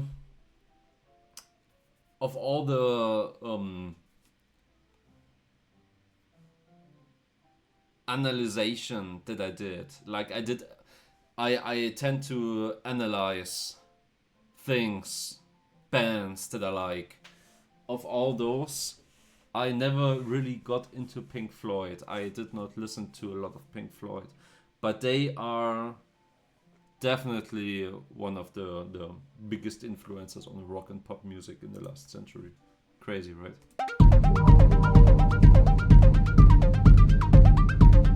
That's a war crime. Yeah, you're true. You're right, definitely.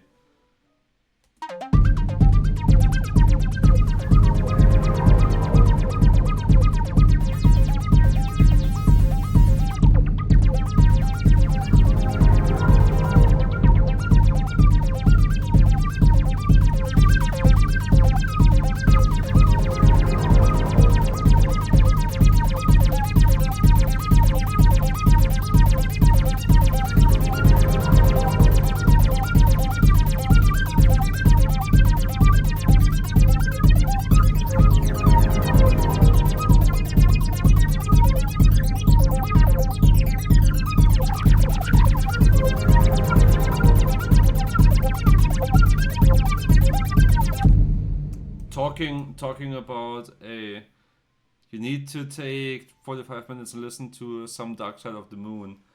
Oh, I'm gonna take 45 minutes and listen to the Dark Side of Your Mom. Ooh. I only know a fucking joke.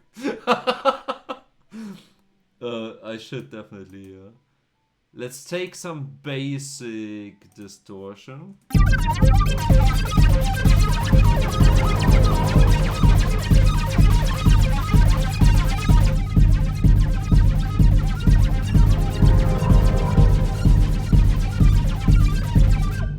You really got me with that one. Nice. Nice. By the way, I did high resonance and distortion. I did not do the low cut though. But I think that's alright.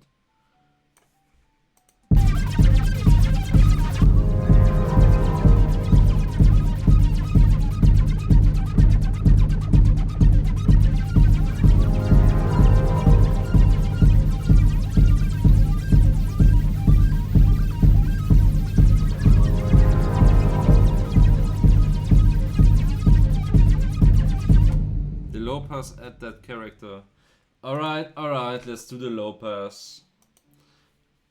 Wait, the filter is low pass.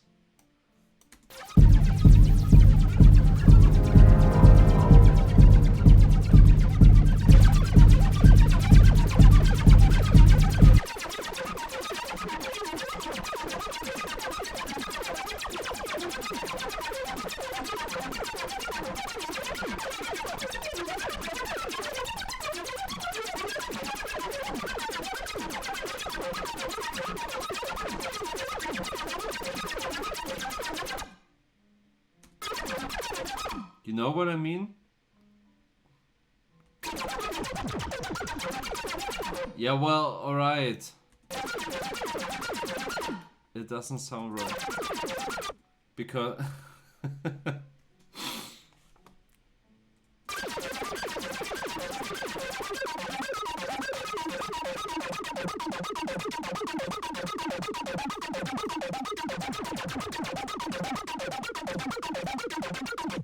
Actually, there was a flanger and the reverb on that 3032 too. Has its own flair though, yeah. I mean, to be fair, it is not a 303 emulation that it's doing right now. It's just a fucking synthesizer that I try to tune into the direction. So, yeah, I'm just saying. And if I add a flanger to it, it adds a quirkiness to it.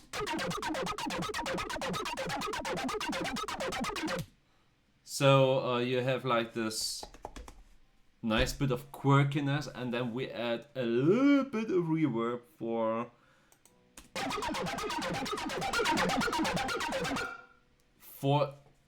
a stereo approach.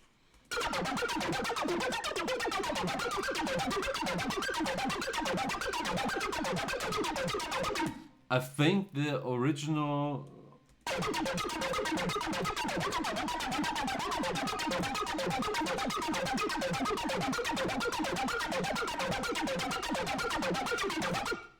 I'm not sure if it would be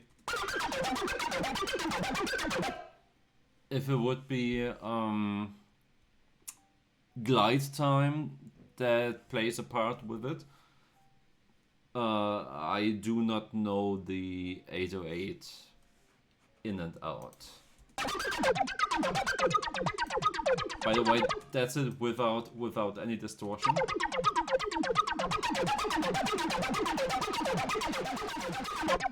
And now we introduce the distortion.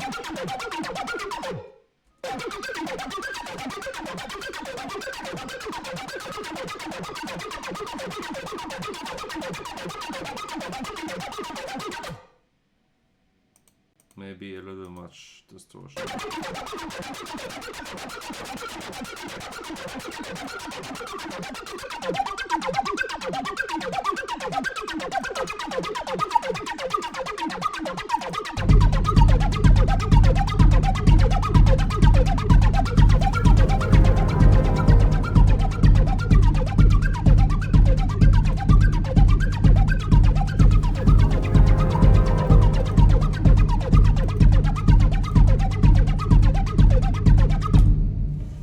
I think it's pretty good. Thank you very much. I like it as well. You know what? Let's keep it that way. Why not? Why not? All right, man, boy. We have been recording for 2 hours. It's 14:30, I think.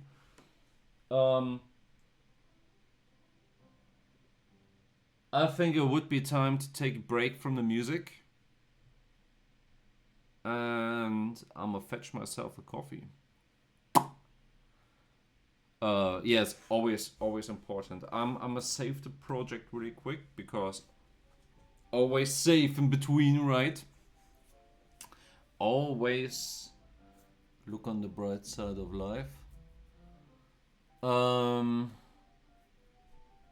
Yeah. I'ma be right back. Just a small break. Just a small break.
Hi, I'm back.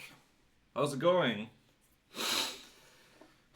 So much for it. Grab a little coffee.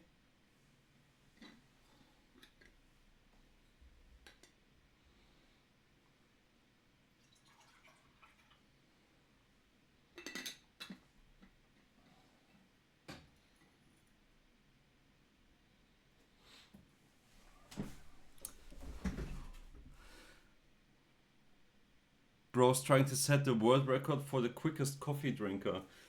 No, actually, I did not have my coffee yet. I was just on the toilet. This is my coffee, and over there is my coffee maker. Yeah. No. What I'm doing is called slow drip coffee.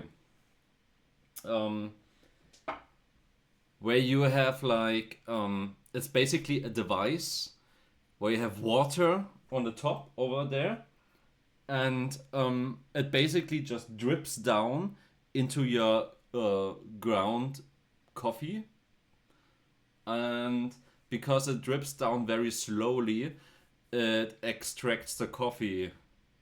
The water is cold already. Actually, I put ice in it. It's ice cold water. The extraction of the coffee is so slow that you still get coffee because it's only one drop at a time. Yeah, slow drip coffee. Great thing, makes very, very smooth coffee. This is smoother than any hot brewed coffee that you can get. And in the summer, when it's very hot, this is the way to go. This is really good.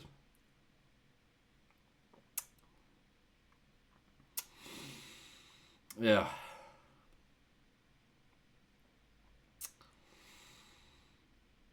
Oh man. Timmy, how do you like your coffee? No. The taste is exceptionally smooth. It's very light. It is lighter than any espresso that I ever had. I like my coffee black, and I usually drink espresso, but when I do it with this, I like to drink it like this. I've had very good coffee from mocha machines as well, but there were nothing. The only thing is that it takes a long time. It takes a very long time to make the coffee, but when you have it, it's very tasty. Very smooth. Yeah. How do you like your coffee, Timmy?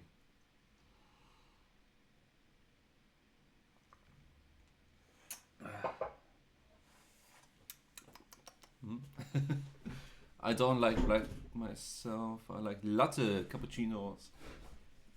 Yeah. Awesome.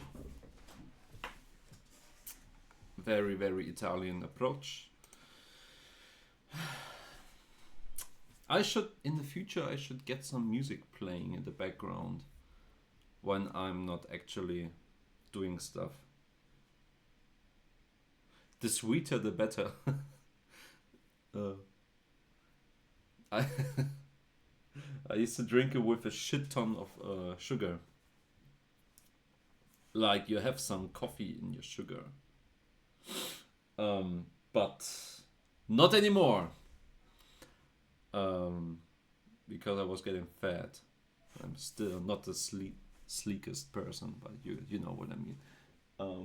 And yeah, you said. I mean, honestly, it tastes really good. It tastes really good. Yeah. No, but it's really great. So then I switched to energy drinks, and then I got sick from energy drinks after a few years, and now I'm not drinking energy drinks anymore, and I'm drinking my coffee black.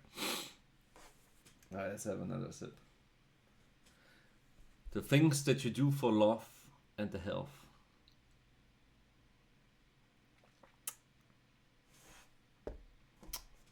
Alright, I muted the whole thing, right?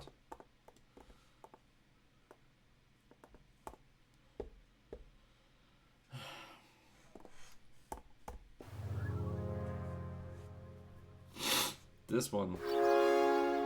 This. That makes a really good sound.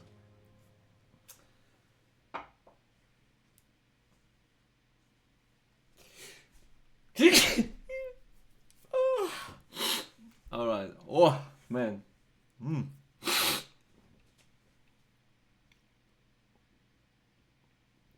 Oh, where did that come from? Ugh.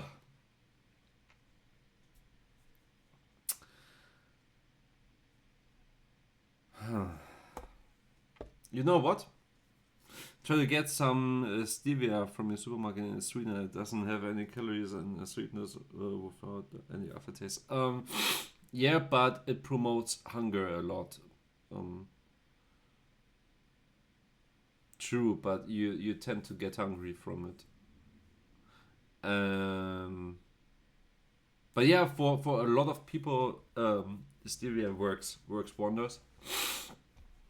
For myself, I found to just say, fuck the sugar. I'm not drinking it sweet anymore, and that's basically the solution that I'm living with, which has worked so far. Let's be honest, right? Oh, I love it. Oh man, where did that come from? Woo!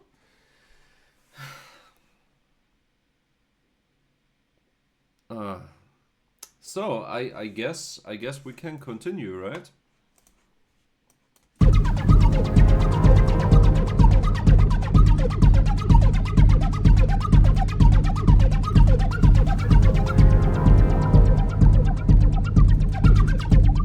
I think I'll automate the distortion on and off. No, not the on and off, the boost.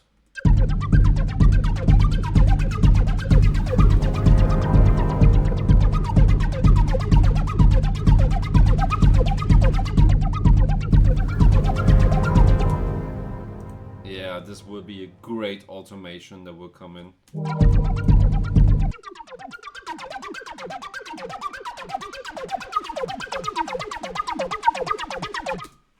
Yeah, I can see that happening. Let's put in the automation right away. Now this is what I call room filling. Yeah, man, I like it a lot. You know what? I think I have everything that I would want. Let's just for fun, look for some funny sounds. Maybe there's something we can use. Because there's this thing called Playbox that I have here on the machine. Which is, I think, kind of sample based, but the melodies are actually MIDI, or the other way around. It's MIDI based, but the melodies are actually audio samples. Something like this.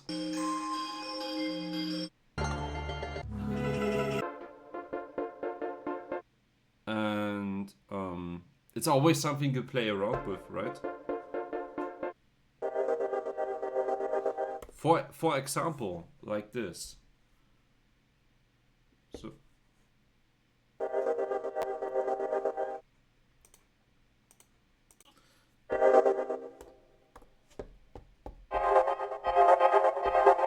I think we have to go chromatic for this. And maybe some sample vocals in the background at some point. Yeah. See, I get it with the vocals. I want to keep the possibility open to not have anything in the vocal slot. So when you see a track has like only so much room for so many instruments, and the vocals are very distinct part of it. You know, you usually, yeah, vocals is a huge thing.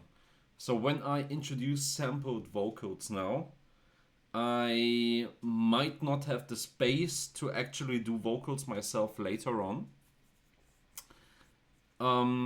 So I will not add vocal samples whatsoever when I'm doing the streams. But when I release the song, there might be vocals on there. If that makes sense.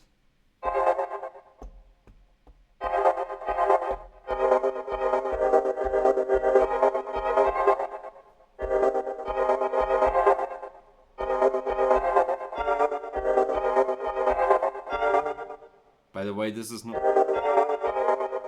not representing the actual buttons that I press.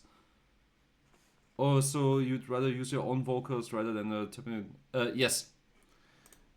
Definitely. This has a reason as well. I have this plugin called Vocal Synth from Isotope, and I have high expectations, you know, when it comes to the originality of some things in my music, and vocals are part of that. I do not really like sampling vocals in the first place, but that's not a reason that I would not do this. I like to do it myself. It's a lot of emotion that comes into that. It's a lot. It's very personal using vocals in any way. And what I would do for this kind of thing is basically I would add the lyrical side that I have. I would write something fitting the tone and everything, and then I would use the vocal synth on top of that, which is, you can imagine it like a vocoder in a bigger sense. A vocoder with extra steps. So with your vocoder with extra steps, I would then take my own vocals and basically make them myself. It would not sound like a male vocal necessarily. Maybe it would. There's a lot of options that you can do, that you can have. But yeah.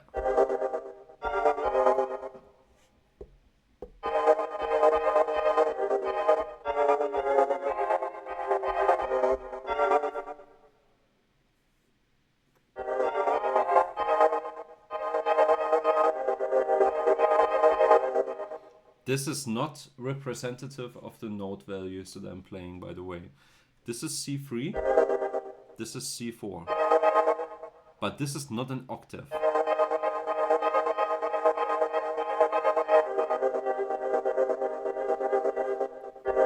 But it still makes for a great sample, though.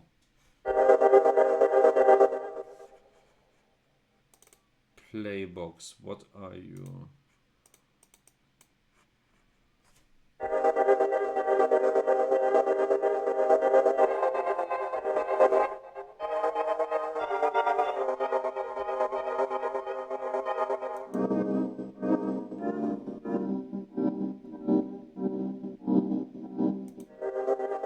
Yeah.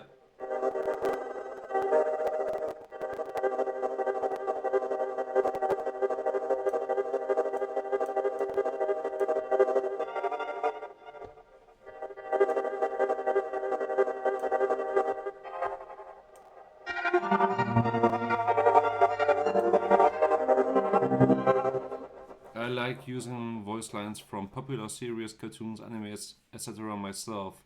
Never really liked how my own voice sounded in tracks other than the background as choirs, for example, just it. There is a reason behind that.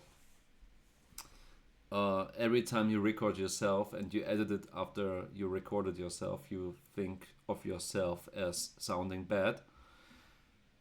But that is because the brain works with final results in mind, and you are low-key disappointed that you have not a final result, even though you just recorded. So you think of yourself sounding bad. I read about this. There are some producers that have watched people going through this, and there's no official study for that, but it's a thing.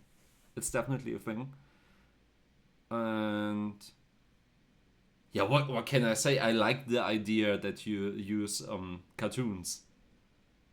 What cartoons do you use? What are you more a SpongeBob guy or more a Family Guy? I like the idea. It sounds really good.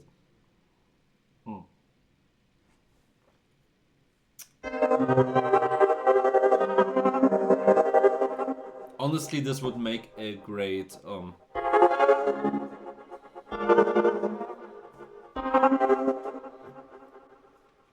this would make a great hip hop track.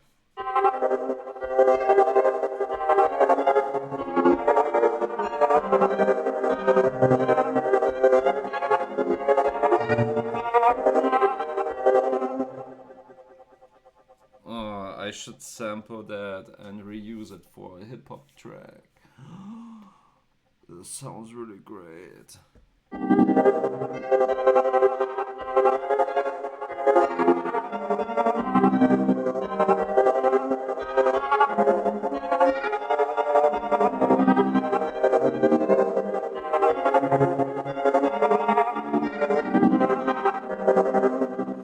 Come on, this is really great.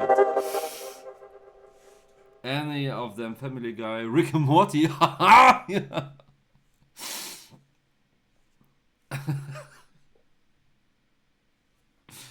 God damn it, Morty! Yeah.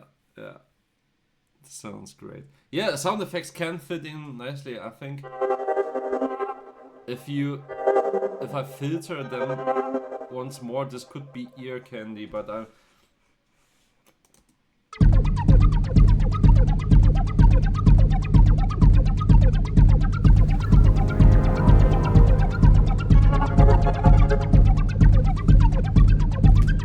there's just one problem with this, is that it's not true to its pitch. It is. I'm pressing buttons right now. But I have no idea what or actually it says C minor. I want it in F minor.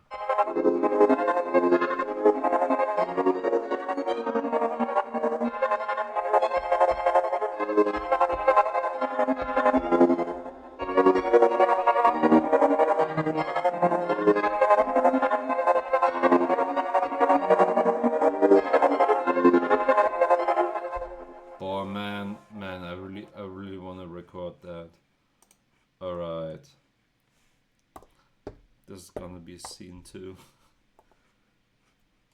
And I'll have to rename. I have to rename this as X wobbly sound. Alright, it's renamed.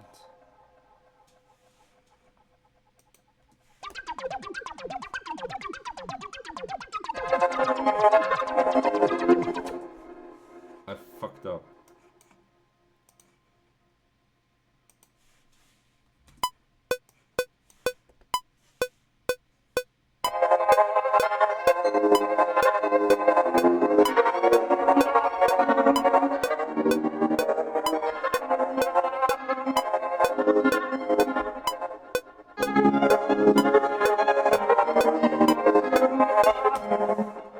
I fucked up again. It's clear. Clear is the button I wanted to press.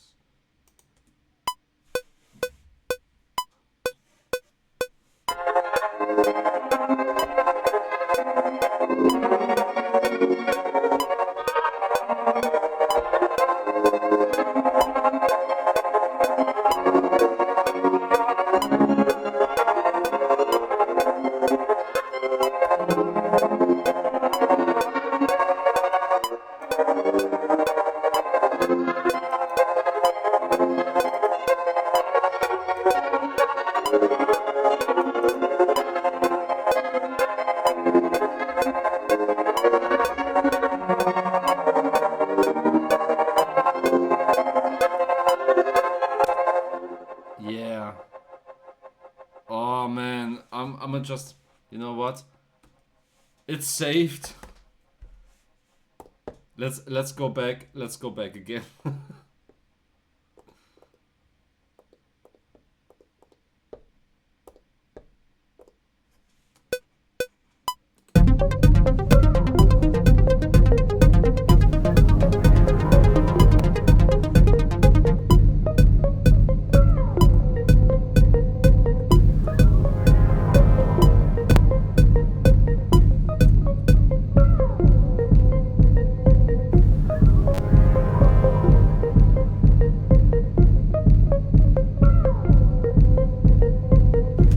Yeah. No, it works so far. I think it's very interchangeable. And then of course we have the other drums as well.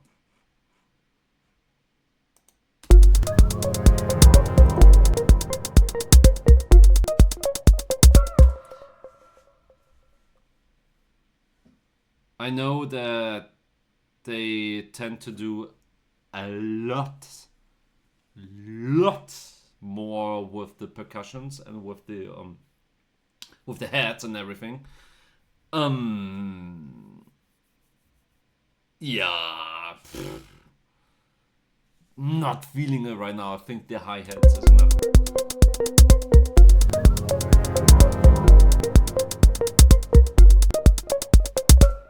I don't see myself adding claps as well. Well, maybe. Oh. Maybe.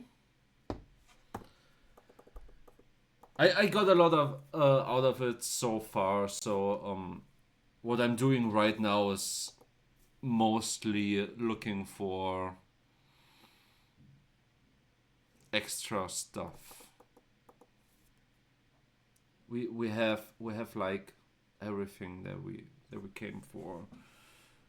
But maybe there's something like a weird sound to discover. Okay, never mind. Never mind. What's blip and blob?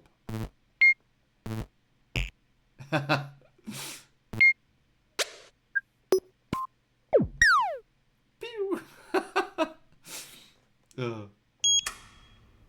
Oh, that hurts. That hurts. This is this is the cashier.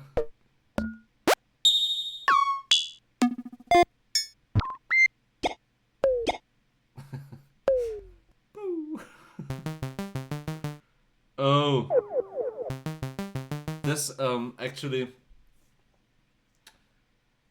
put a money counter in there. I wish. I say you. Oh, this one is nice.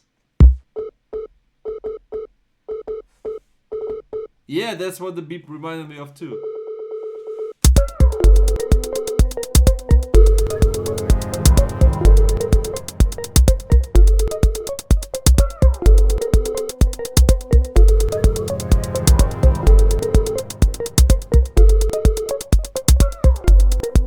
Is that something?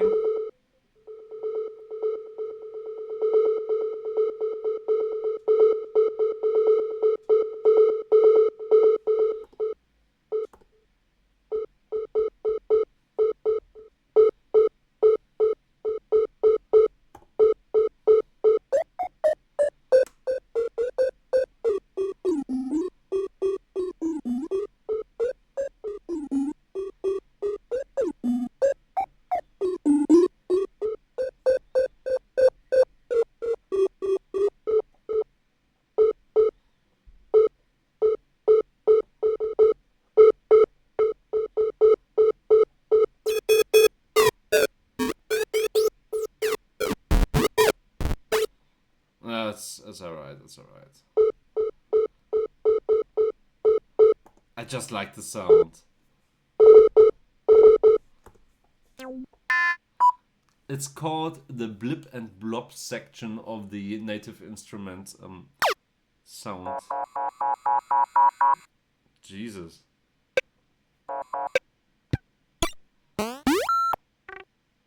Of the Native Instruments library, the machine library. I could actually look into the sample packs as well. What's a bus? I see. Impact. Ah, yeah.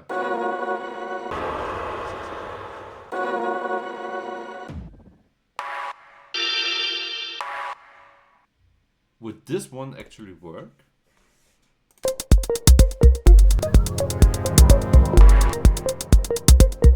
Yeah, that's the kind of sound that.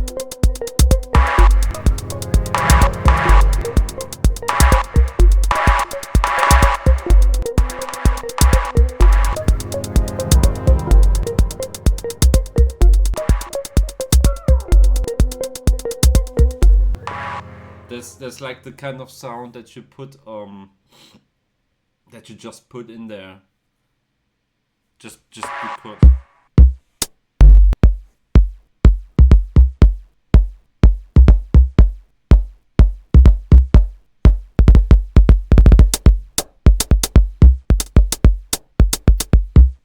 Filler sounds. Yeah, exactly. That's a good word for that.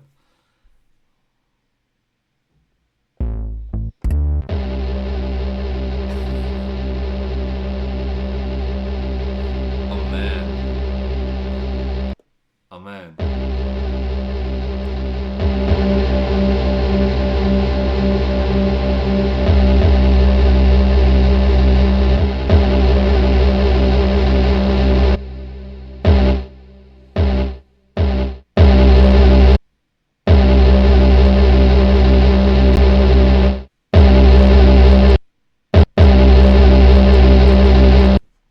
That's a nice sound.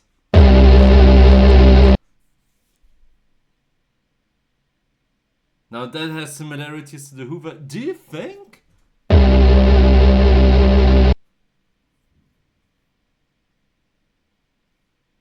This with a bend. Yeah, you could do that. You could. But I don't see this being a Hoover. But that's alright. Damn, but bro, come on. What the fuck? Give this.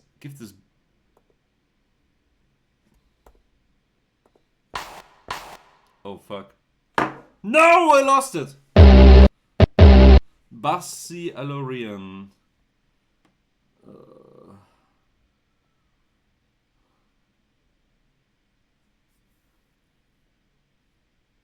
It has the machine vibe the Hoover is known for. I see. It's a very driving sound.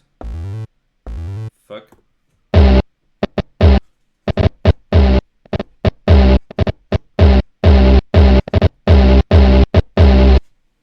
For me, it's like something that you start a track with when you want to have a very aggressive start. Very aggressive, very electronic.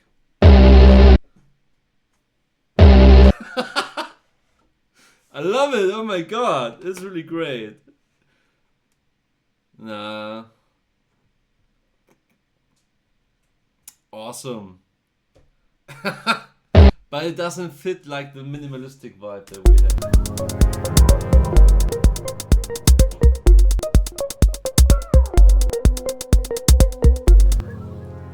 See, it's more like a floating vibe that we have right now. Which is fine, I guess. Which is fine, yeah.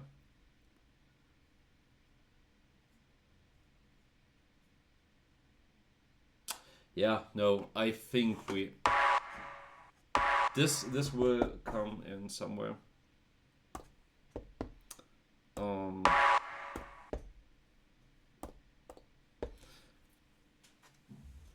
Yeah, that's no minimalistic. That's dark industrial vibe. Actually, you know what? Next week we will start the beat of next week. We will start it with this one. And and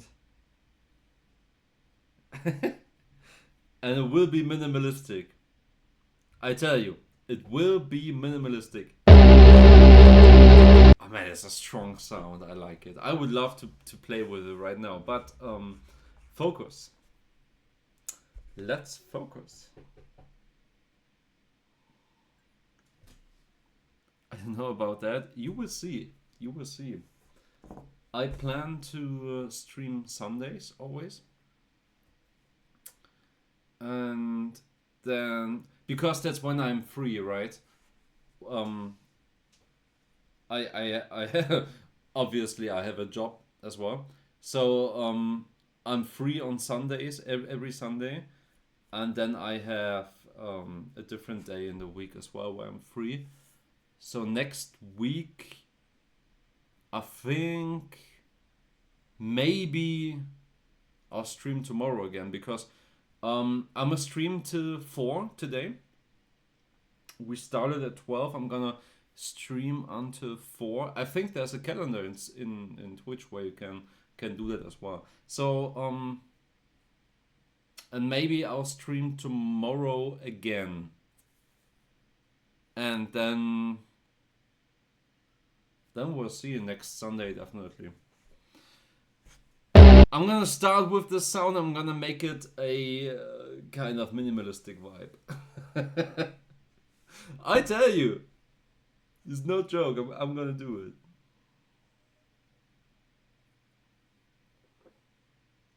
Ah, coffee is hitting as well. It's nice.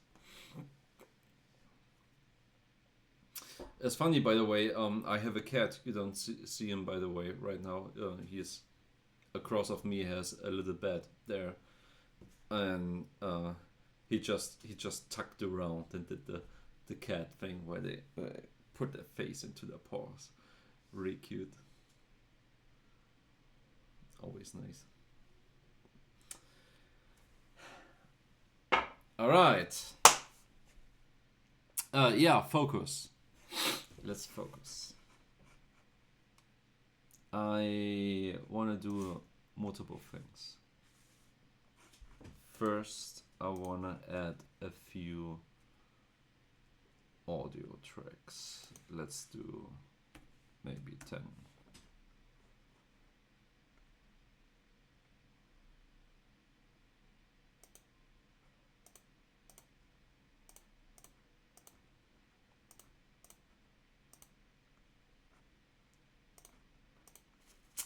Alright.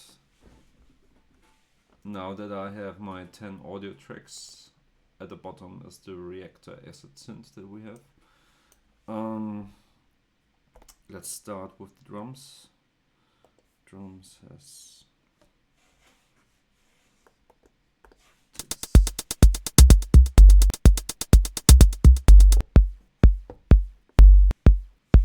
basically that's the kick. So we're gonna name it kick, and this will be our kick loop, and there you have it.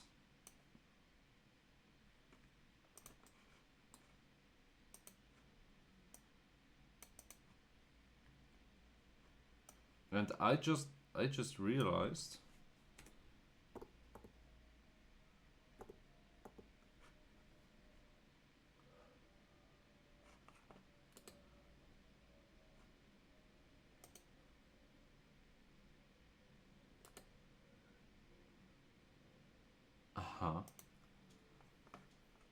there was something in Cubase right now where the linearity of the editor is different from the linearity of the machine.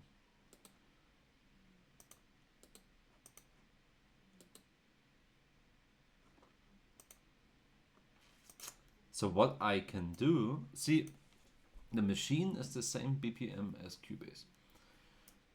And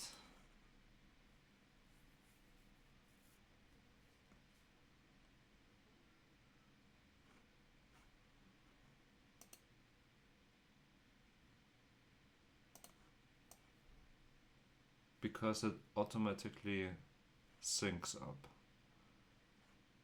But when I export it right now, it does not properly export.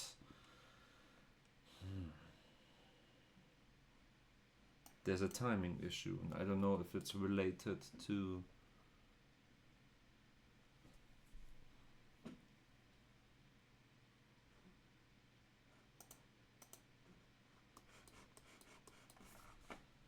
what is related. It should not be like this.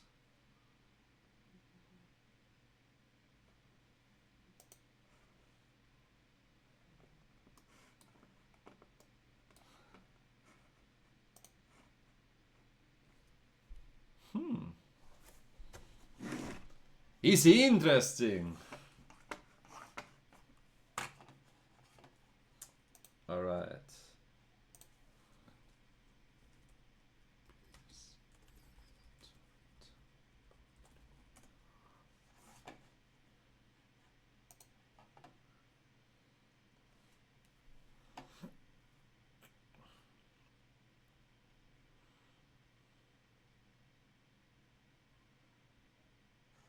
Ah,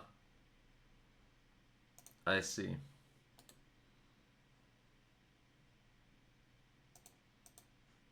I see.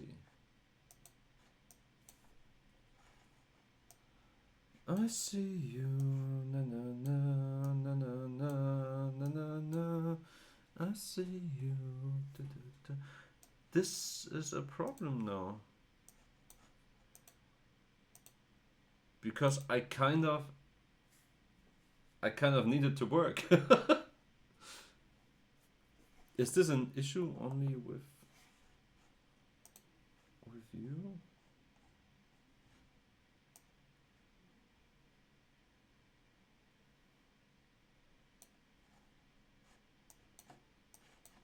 I see you. Yes, I see you. Oh, yes. It is a general issue.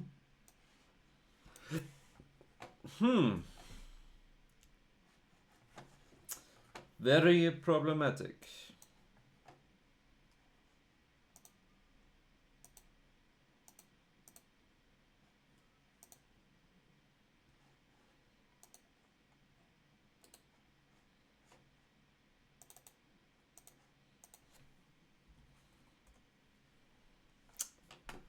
Very, very problematic.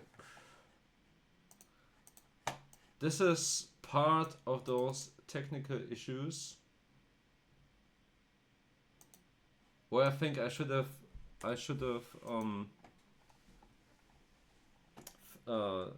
fixed that before starting the stream.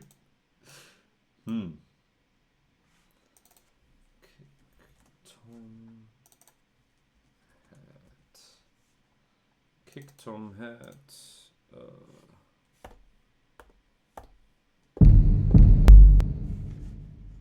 What else do we have? Okay, technical issues is an essential part of every good stream. Yeah. Thank God that this stream actually works.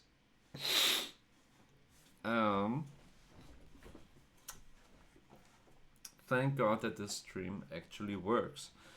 Let's play some music for the meantime, though, because I realized it is a little tedious.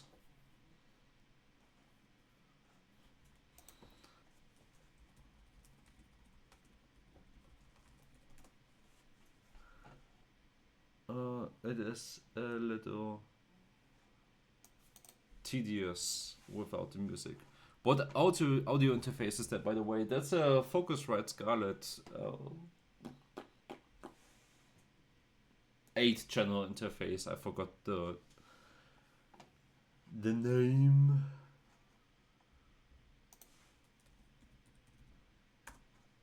Do you have ever heard of Bonnaroo?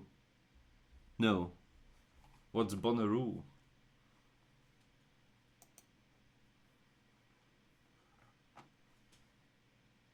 By the way, hi Mossy Adventures. Welcome to the stream. Nice to have you. Oh yeah, they actually do.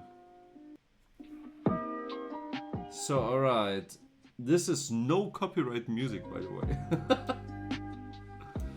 A music festival that has techno and EDM music. Oh, I am not up to date to techno and EDM music festivals. I'm sorry, mate. I know Tomorrowland. And the Icarus Festival as well. It's got a lot of different artists. That's good, that's good. Where is it? Which country?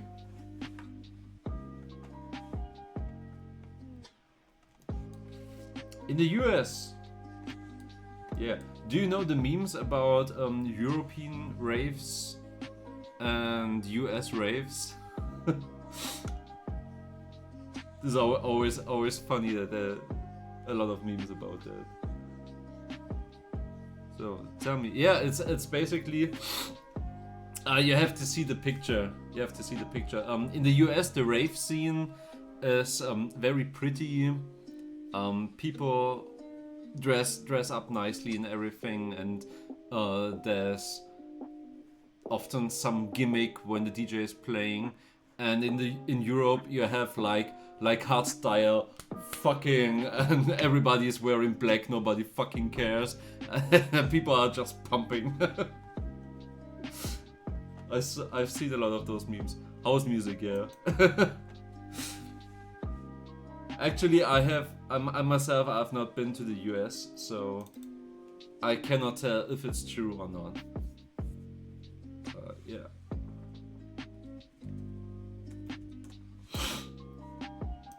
I mean,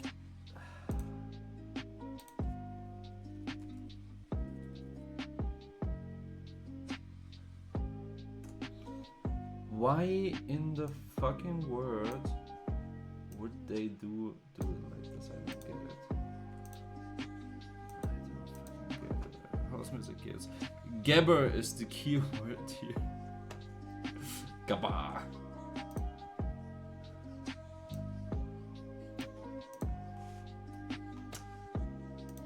So you guys, since I'm coming from a rock and hip hop background, rock, metal, and hip hop, actually I'm not so familiar with the things. But what can you do?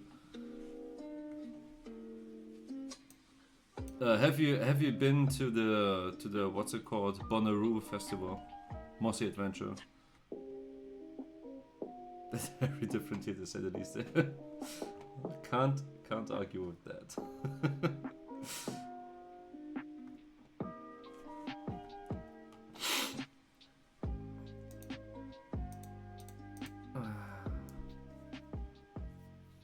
No, I'm going this year. Awesome. I heard that if you bring chewing gum, you're everybody's best friend. Oh shit. Oh shit.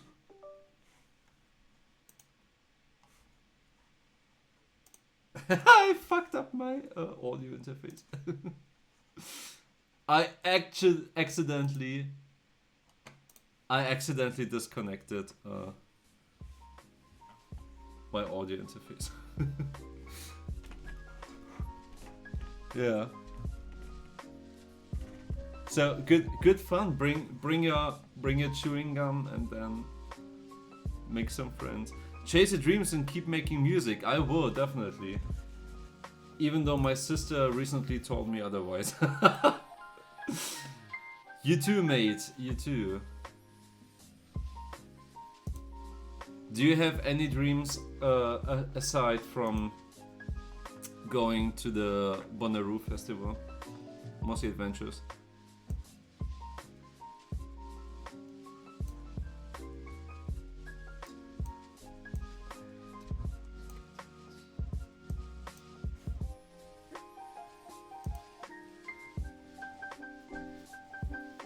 Or Timmy, do you have any dreams you pursue? To help anyone I possibly can and spread positivity in the world. That's the spirit. Nice one. That is a very nice dream. Ever thought about going to politics? They need more people like you. By the way, this one small streamer at a time. Yeah! Thank you. Appreciate it. Very much. Very much.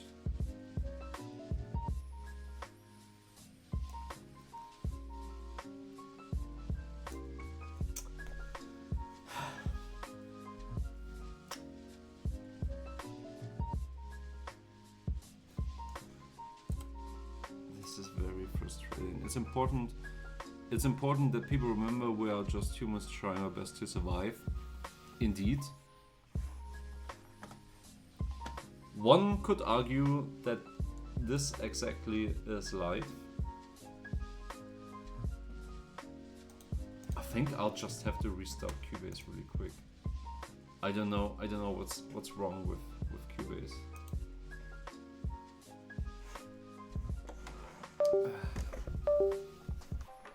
But it kind of it's giving up on me.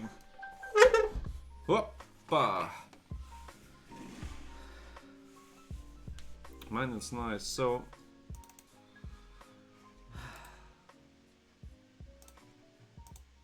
let's do it like this. Restarting the Cubase.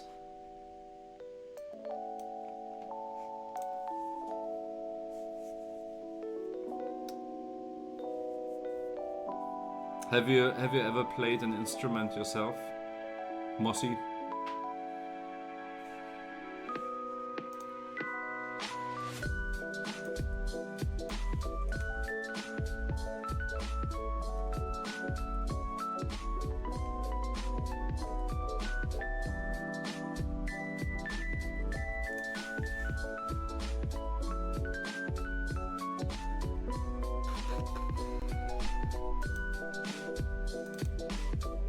Damn, that beat actually is really fucking positive vibes. Nice. This is chill, copyright-free music. That's actually the name on YouTube. Since I'm not using Spotify. Talking about it. Guys, bring it to me. Opinions to Spotify. What do you think? Of le Spotify. Still same issue.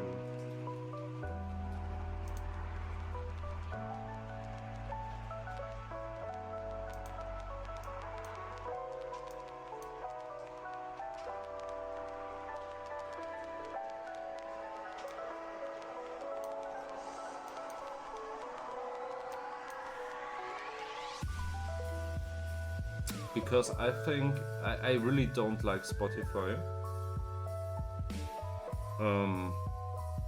The CEO is a fucking asshole.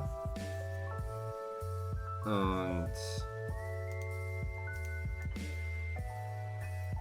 I would not say I'm pro-violence, but the Spotify CEO is one of those people who just deserves it.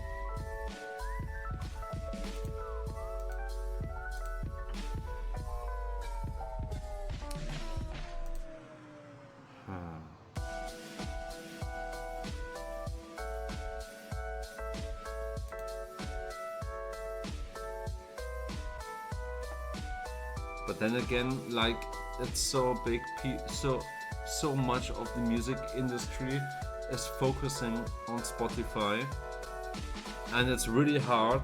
It is really hard not to be seen without actually having Spotify. We'll see how it goes with this project here.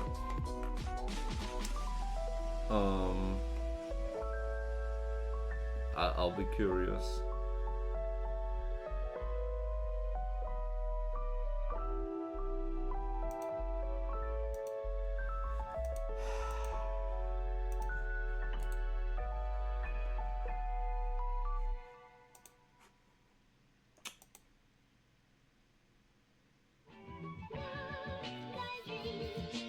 I could not tell you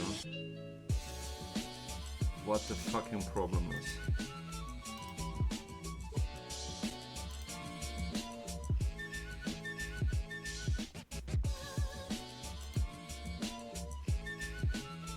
Is it because I'm only on the sound?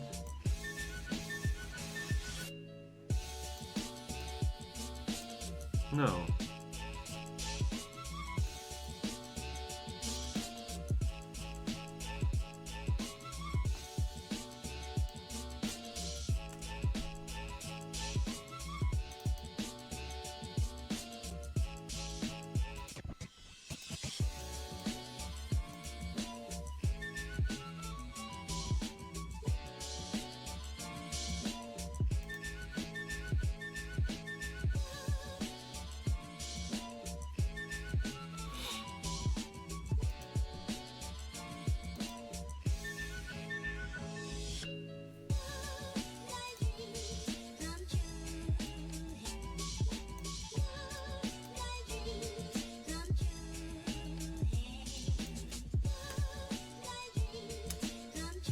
So the issue that I have right now is when I'm exporting the audio files from the machine into Cubase to make an arrangement in Cubase.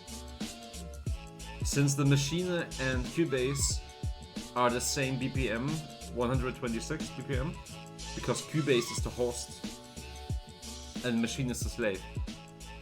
It should be precisely on the beat, because in the machine it's precisely on the beat. But it is not, and I don't know why. I don't know why.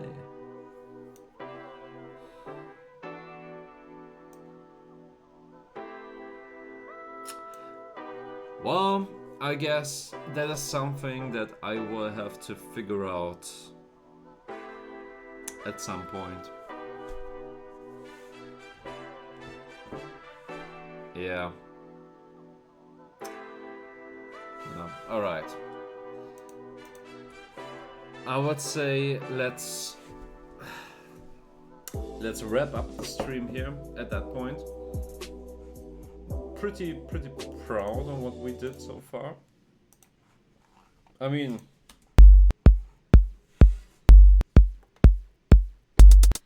let's listen through it one more time.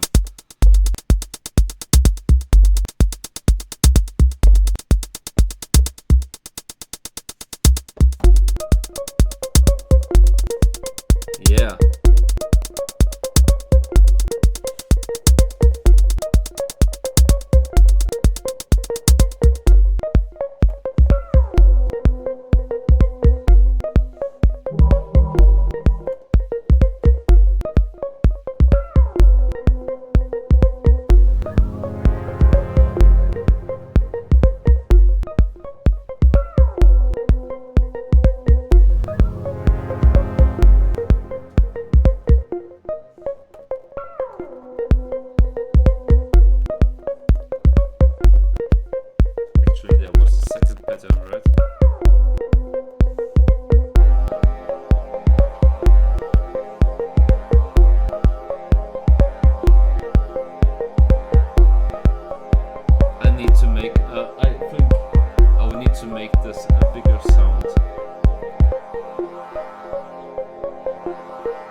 Oh, the 303 is not in the machine, it is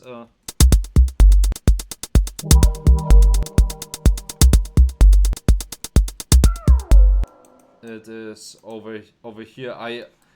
I put the 303 in Cubase as a MIDI file and open up the reactor as a separate instrument.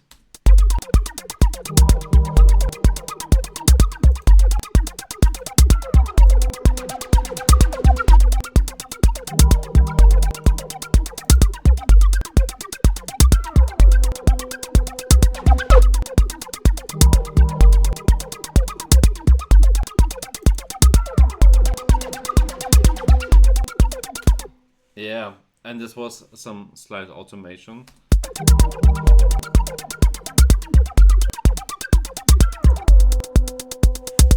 What else do we have? This is the wobbly sound. Yeah, I think that's basically it, right? Oh yeah.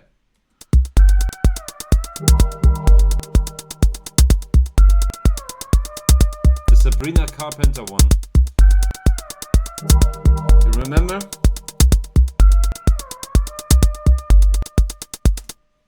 This is going to be a lot of reverb and equalizer.